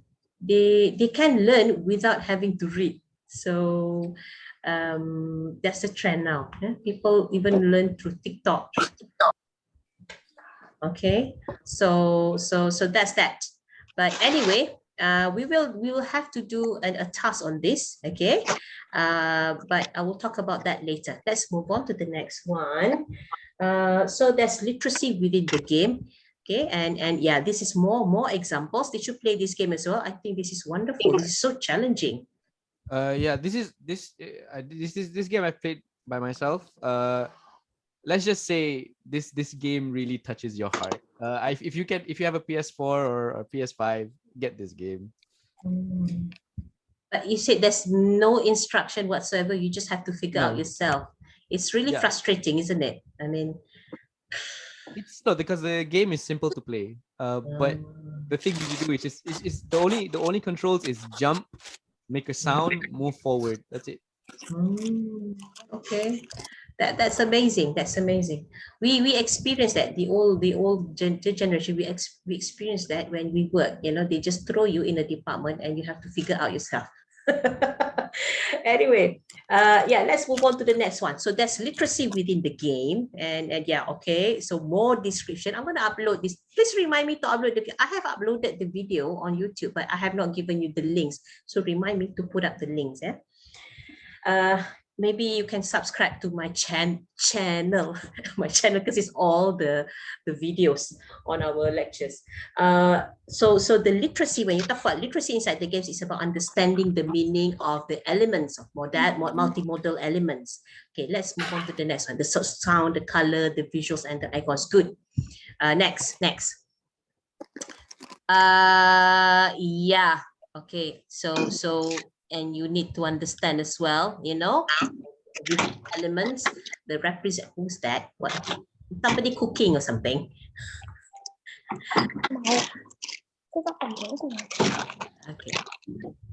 Okay, that's done. Okay, I've muted the person. Okay, so that's the representation of the game of the world. So there are two parts where you get to see, and there's the other part is the interface, which kind of like allows you to interact with the world. So one you as the audience, and the other one you as a figure, as a character that can kind of like manipulate, play around and do some direct action to that world. Move on, next one. Actually, I would like to talk about the literacy. I want to ask you about the. Oh, this is Danish already. Alamak, I nak tanya dekat ni Abdul Rahman actually. The outside the game. Did you talk about the outside the game or the inside the games? I talk within the environment. The within the game. Danish talks about outside, so it's like the modding, machinima, the walkthroughs. That's Danish. Okay, never mind. Let's move on to the. Okay, thank you, Abdul Rahman. Let's go on to Danish. Danish, you talk quite slow, but I like it because it's like there's continuation, the points. Because if you talk very, very fast, I wouldn't have understood, because you talk a lot about the game as well. But I would like to ask you about the. Yeah, you talk. So there's two aspects: the text within the games, literacy within the games, and you talk about the outside the game. So outside, it's about the interaction within the gamers or with the community. It could be with the non-gamers, but it is about the game. Yeah. So you have looked at how it can be looked at in terms of reviews of commentaries, the gaming magazines, and walkthroughs and wikis. And I think, can I just check with you? You know, the walkthrough, is it the one that's popular nowadays in YouTube? Is that walkthrough? Is that what you call walkthrough? Yeah, where the young children, they love that. You know, they will watch other gamers play that. Is that a walkthrough or is it a review or what? Yeah, nowadays most common would be reviews and walkthrough. Walkthrough would be like the videos of the gameplay. Most people would watch on their phone. Like instead of playing the game, they would watch the game where other people play instead. So yeah, most common I would say would be game walkthrough. Game walkthrough, yeah. Yeah, I remember. I ballistic squid. Is it are you familiar with that? My son always talk about that. I ballistic squid or something. He is quite funny. Is that I'm not familiar. it's not familiar, but he's young. He's like, oh, but he said there's no swearing, so that's why he watched that. So Family friendly. yeah. So I don't know, but I just want, my question is this walkthrough, okay, wouldn't it, I tried to understand the perspective from the gamer. You know, when you want to you try to understand the tricks of the games and whatnot, wouldn't that be some sort of cheating? Why would people go through that, to have that walkthrough?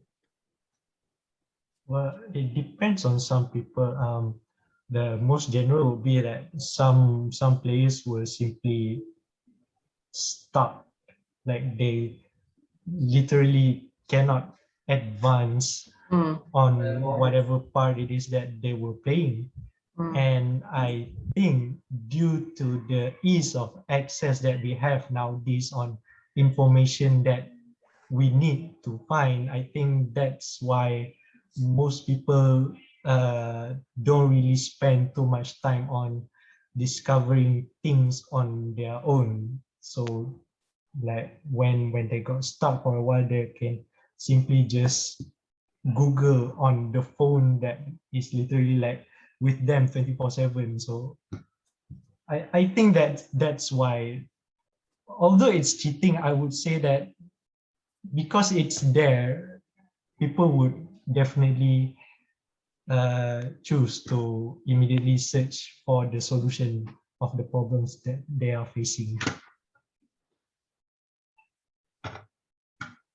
Sorry, yeah, that's part of that, yeah, how people like connect and build that community by sharing the, is it, can I say spoiler? At my level, I just see it as spoiler, right? Yeah, that would And be it. maybe the developers give the walkthrough, maybe, I don't know, because you said, you know, it could be the gamers themselves, but maybe they are hired by the developer, wouldn't it? I don't know. Yeah, game journalists usually would work with the game developers, so they would have early access to the game. So when the game, usually even before release of the game, even they will already upload the gameplay of the game that at that point wasn't released yet. Okay. So let's go to the next slide. It's already 7:20. Different games, most common. Okay, this is good that you have, you know, featured examples. Okay, examples, your own examples, as in, based on, I assume you're just like Abdul Rahman, you play a lot of games, so you know all the different types of walkthrough. The past, it has been like you've got magazines that will publish that, but now, you know, you have YouTube. Yeah, you have YouTube. People just go and listen. You don't have to read anymore. Yeah, it becomes multimodal. Okay, next slide. Game manuals. Okay, next. Okay, next. Good, lots of examples. Actually, I wanted to ask you about, what was it? Yeah.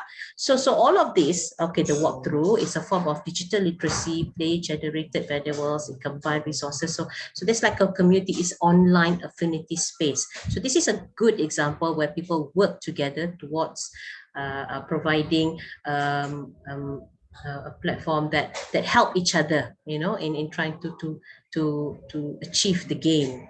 I suppose, yeah, maybe it may sound like cheating, but maybe the developers love it, because if you finish the game, then you will buy another game from the developer and they will get more money, right? Yeah, actually, I wanted to ask, you know, what do you think about the evolution of text outside the game?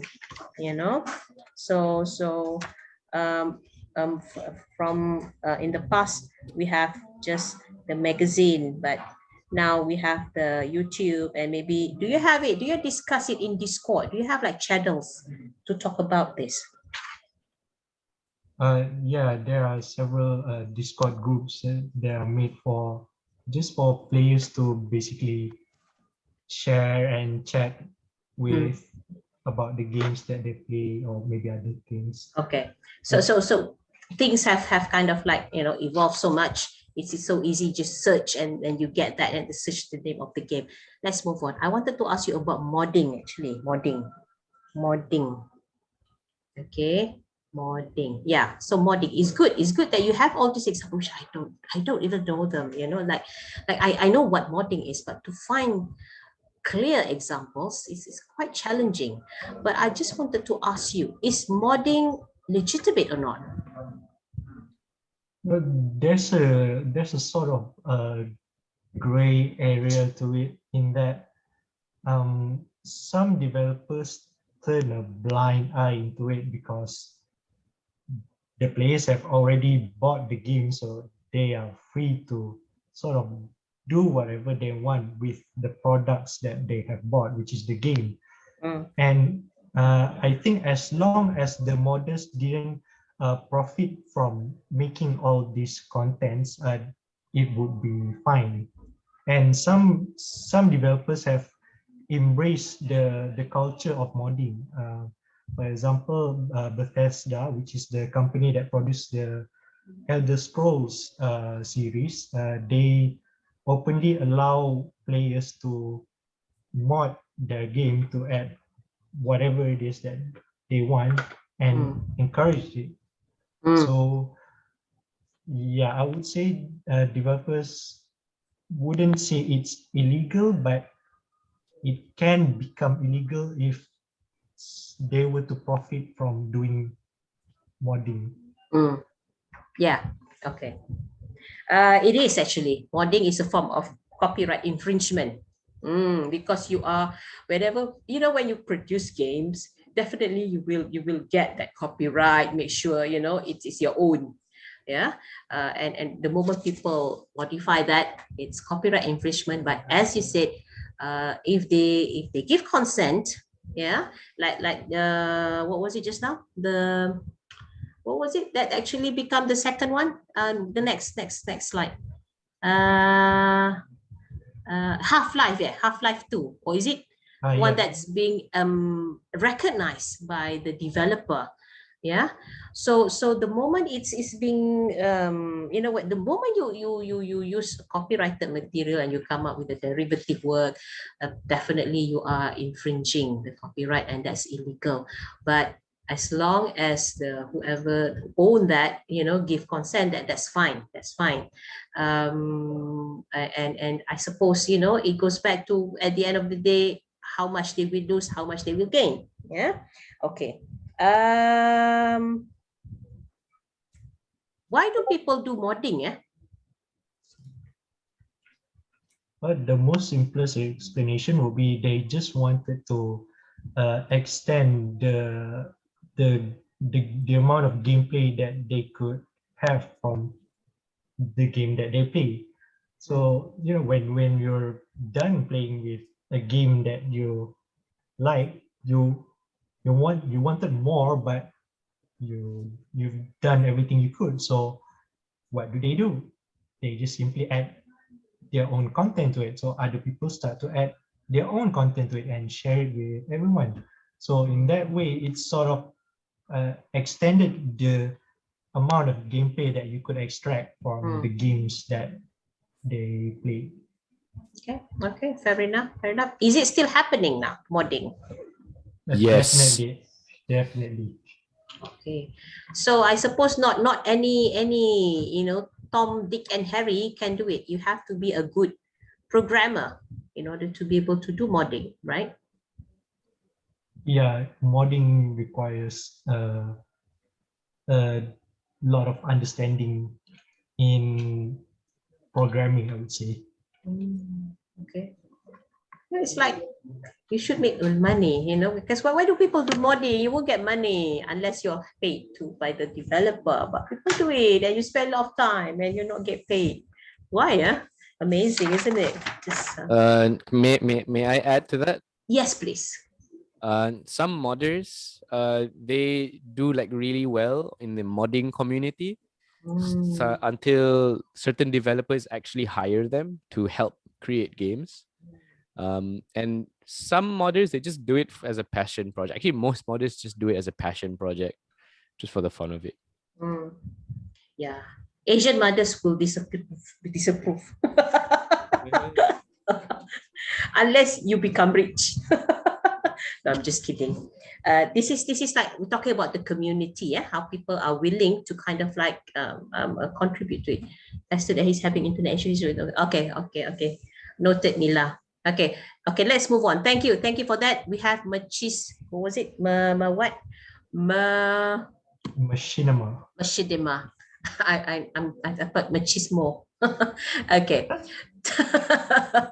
Machinima is another aspect of another type of modification. Well, it's about creating creating another story based on what you have.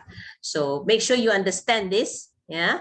Again, I suppose when you do machinima, you also must have the skills and the right tools to do it. Okay. Move on. Okay, 7:30 already. Is good. I love these examples. The red, blue, go back. Yeah, the Strangerhood, Team Fortress, Old Town Road. I like the description on the Old Town Road. That's like new information for me. It's based on machinima. Amazing, isn't it? How do you know that? You just know, or you just read, or you already know? It's part of your vocabulary, part of your schema, Danish.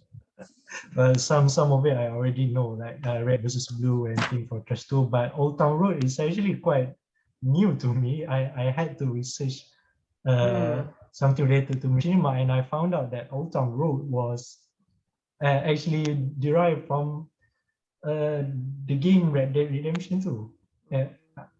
I just found out about that as well. Is it that country music, that Old Town Road? Is that it?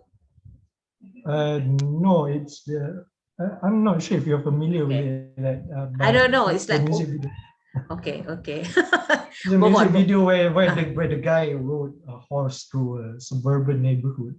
I'm not sure if you're familiar with that. Okay. How old are you, Danish? 23. 23. Okay. Next. I'm not being ageist or anything here. I just want to know, the. Oh wait, 24. I'm mistaken. What? 24. 24. Okay. 23, 24, same thing lah. Under 25, there's like generalization. If you're 26 and above, sorry, you're a different generation. Okay, machinima. Okay, move on. Okay, thank you. I think we can move on to, okay, I like your conclusion as well. Yeah, the conclusion to your presentation is good. If those of you who might have like missed that, listen to the conclusion about this whole thing on the literacy outside the game. The fact how okay, it's like this. You try and understand how would modding, machinima, and how does that play a role in this literacy outside the game, outside the digital game. How is that? How does that become significant in this online affinity space? Okay, and in what way would that affect the way people interact? Because that actually will be related to the point by Muharib and also Kamran, you know, the fact that whoever you are, if you're a lawyer or you're just a student, a 12-year-old student, or even if you are a doctor or just or whoever, you know, you are there and you assume a certain identity. Okay, I'm not going to talk about that. I'm going to ask Kamran. Kamran, can we move on to the next one? Yeah, the identity, yeah. Okay, Kamran, is it a good thing or a bad thing? Do this game, or the you know, when you talk about the identity and digital games? Yes, excuse me, just 1 second, please. I will call somebody on near the door. Can you give me a few seconds? Few seconds. Okay. Oh dear. Can we move on to the next slide so that we can just so it's about games and identity. So there's three kinds of identities. Okay. Yeah. Yes, I came back again. Sorry for this. Okay. Are you babysitting as well, Kamran? Yes, this is my baby. Okay. Okay. Hello there. Right. I can't resist it. Yes. You can't resist. Okay. It's too adorable They are not stronger to than share. So when you talk about games and identity, in what way would it be positive or negative? Just in we have general. to have awareness about this. Mhm. In general, it can be positive if the idea of the game is positive, and the opposite is true. Because sometimes designer put ideas in order to lead people towards certain satisfactions.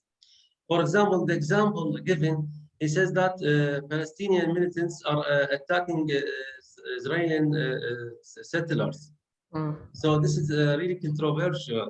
Then this is can be understood in different ways because this country, Israel, is not a legitimate country. Just Jewish people from different scattered places of the world came and established a country and dismissed Palestinians. So now he is putting them as if they are two countries. But no, the settlers are occupiers. They just have religion, and on the idea of the religion, they came and established an illegitimate country, which is Israel. Israel is the name of the prophet Jacob. So we cannot simply go to another country and establish a republic called Muhammad because Muhammad is our prophet. Okay, Kamran, But now you're he moving equals them. beyond that now. Okay, wait. Let's move on to the next one. We're discussing about game side identity here. Okay, move to the next slide. Okay. Oh no. Next. Okay. So there's a lot of words there. Yeah, but I agree with Kamran. Yeah. We you know, when you talk about identity, you know, well, it's ideology. Game developers may try to kind of like instill this ideology that, you know, if you look at that, the description, when you talk about Palestinian, it would be militants, not freedom fighter or whatnot. Yeah. So the choice of words, this is a bit of a CDA here. And then you talk about Israeli military forces, and the word military forces is like someone who is in control. It's about language of power. Yeah. And when you talk about militant, it's the rebellions, the rebels, people who are rebelling against the authority. So that's a bit negative. So that's that. Okay, to some extent that's wrong. Yeah, it is wrong. Okay. When you talk about digital literacy, yeah, it's about try to understand the different cultural models, okay, and by immersing the players in particular cultural overview. Of course it's wrong. And then you talk about what you call that, the Taliban. Yeah, the Taliban. So this is another thing, yeah. When you said the Taliban militants again, yeah, the militants, the word militants. People are trying to be a bit more politically correct now. I don't know. Do you watch NCIS? The Navy crime scene investigation, where, you know, sometimes they have, or other series. They try not to kind of like project the Muslims as the terrorists. Okay, so now, you know, they have change it into like the last line there, opposing force. So it's not about the religion, it's more about maybe about the wrong, fighting for the wrong cause, you know. It's about you know, corrupted leader and things like that. Okay, but this identity thing, yeah, it's when you from this particular perspective, like digital literacy, it's about being aware about how this different ideology. That's one thing, but it's also about, if you are playing, are you the enemies or are you the good guy or the bad guy? So that's that, you know, assuming which Yes, who decides identity. that? Mm. This is the problem. Who decides these are the good guys and bad guys? Then we have a problem of generalizations. If we say that according to the game that Russians are bad guys, this is not reasonable, because in each country we have good guys and bad guys. And even bad guys, we have to look them in a good point of view, that we have to advise them to be good. And even if they go to jail, when they go to jail, they will take their punishment. Then you cannot call him you took a bribe in the past, because he took his punishment. Then he has no sin now. I mean, so you shouldn't look at this way, because if we say these are bad guys, this is not a humanitarian point of view. We have to respect even the bad guys, on the hope that one day he will be good guy again. Yeah. So it's about that. It's about, you know, how do you? It's like a simulator for different characters. Yeah. How do you perceive? Trying to see things from different perspective. Can we go to the next slide? Can we go to the next slide? Yeah. Yeah, there's two views, you know. People are saying, you know, it's bad because you are what you call that, is controversial, and you are trying to kind of like label people as bad. But there's also another argument, is that it can be good because, you know, when you get to see different perspectives, different cultural models. So these are this like, you know, the pros and the cons, and the views from different sides. Okay, so next.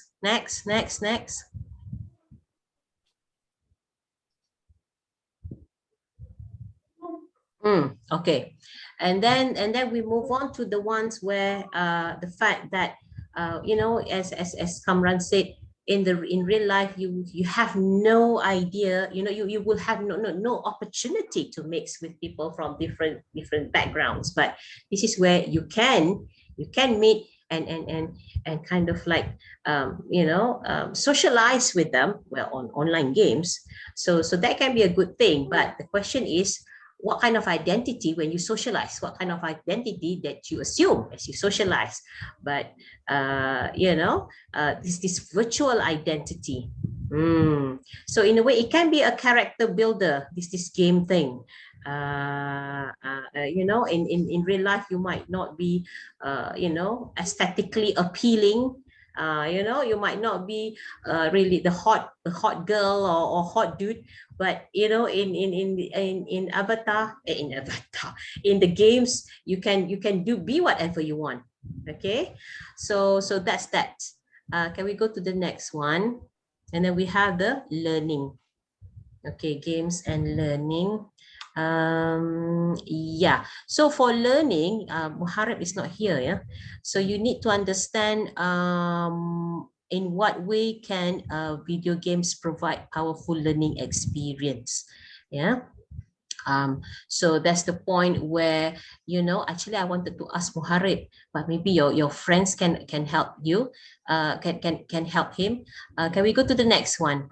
You know, games can be useful in the sense that it's a simulator, and you get to do things that you can't in real life. So I would like to ask anyone quickly. Oh my God. Okay, learning in games is always experiential and active. Video game players experience firsthand through seeing, hearing, and feeling. What does it mean by firsthand through seeing, hearing, and feeling? What does it mean, firsthand experience? Because this is like virtual. What does it mean by that? May I answer this? Yeah, Maybe yeah, please. Cameron, you have anything? I think they want you to answer. All right, I'll take it. I think a good example. I'll take an example that I used in the slides. That God of War game. The plot is one of the main plot is to teach this son to not be like him. So you actually make decisions and you interact with that character, which is the son, on doing things. Like for example, in that game, you teach them how to hunt, and then you teach them how to control their anger by your character will interact by saying things like don't apologize for your mistakes, just be better. Don't go down the route of vengeance, or else you'll have so much blood that you won't know who you are. Like things like that. You get to decide how you interact with them. There are other games as well where you decide what to say to other characters, and the other characters will develop certain personalities or traits based on how you interact with them. So that's what it means by seeing. What was it again? Seeing, Hearing and feeling. hearing and feeling, because you see what your character is doing and you see the consequences of that actions.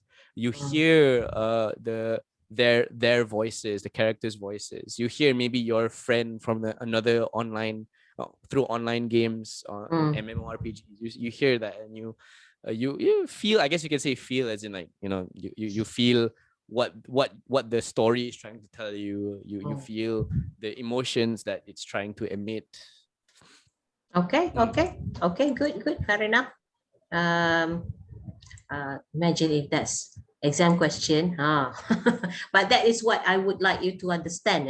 Okay, the idea that in what way can the learning, the digital games can offer you learning experience, and in what way this can be achieved. Okay, next. I think that's about this is like the second last or something, or this just is example, and that's the conclusion. Okay, right. That's it. Thank you. Just my last comment is, with Kamran, good summary as well. Good summary towards the end of your slot. And you are able to capture, the gist, not the gist, the essence of your part, and then we have that language learning, Muharib. Okay, Muharib, sometimes it's not very clear, Muharib. I don't know if it's the line or what. Okay, but generally this group, well done, good job, thank you. You can stop sharing. Okay. Now I'm going to share with you, just before we go, it's 7:44 already. What I want you to do. Can you see that? Okay. Can you see? Video interview. James Paul G. Okay, this guy is actually he's quite a prominent scholar. Okay, on what you call that, textual analysis. Okay, and he's also talked about a lot on issues related to digital literacy. So this is quite easy lah, I want you to watch the video interview with James Paul G about video games and learning, and discuss the following questions. Yeah, how do video games engage players to learn? Okay, so basically, I just want you to understand from his perspective about the learning aspect of video games. Okay, how, of course, this is quite old video, it's 2010, I think. Okay, but that is kind of like trigger a lot of points, so I want you to do that. And then the next one, it's the multimodality and another multimodal. Okay, but this one, okay, yeah, watch the video, following video walkthrough, and pay attention to the way the games draw on multimodal resources to express meaning. So there are two parts there, two types, two videos there. Call of Duty, old games. Okay, compare, and then Pot Tropica. It's like quite primitive. Well, not primitive lah, but it's not 3D. Yeah, so compare the two games and discuss the following questions. How is the visual interface designed? How is the game world represented? So I want you to describe that. What icons appear on the screen and what are they used for?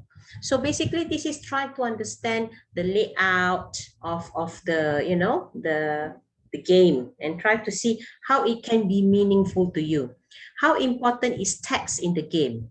So you need a bit of evaluation on your part to decide whether is the text helpful, okay, to the player. What kind of written text does the player encounter? So you have text in that. You have to think about the interface. To what extent is significant, the text? So what kind of text? So that's why, you know, you have to watch lah. You know, it's about, I don't know, about 10 minutes of the video. What kind of meanings do this written text express? Okay, and how important are the music and sound effects in the game? What kind of meanings are expressed through the sound? Because sometimes sound can evoke certain emotion or feeling, you know. So we need to between these two, completely different games. And then we talk about the seeing. How important is color in the game? What kinds of meanings expressed by the color? And then what kind of problem solving do these games involve the player in? Okay, so that's the last part is about learning. But the first 4 questions, it's about how does the, you know, the use of these different multimodal elements help to create or convey certain meaning to the gamers. Okay, are you clear? 2 tasks. Clear. Okay, good. Remind me to upload. I have not uploaded this yet. I will upload tonight.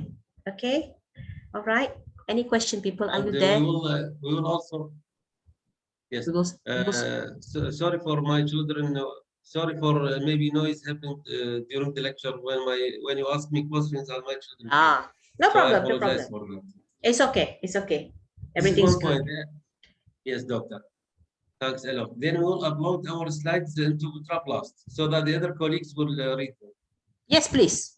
We will You upload the upload. slides. Yes. I have provided the links, right? And I will upload the Yes, this one.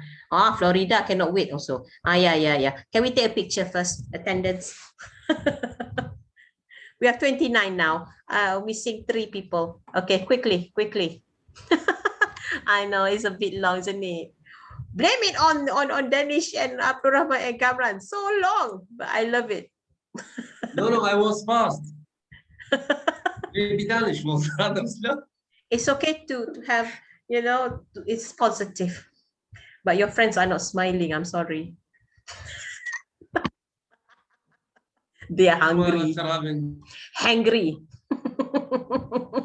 Their meal. Okay. I have Danish, you Danyang, Aswini, Fu Yuyang, Aisha, Nila, Gaujik. Where are you?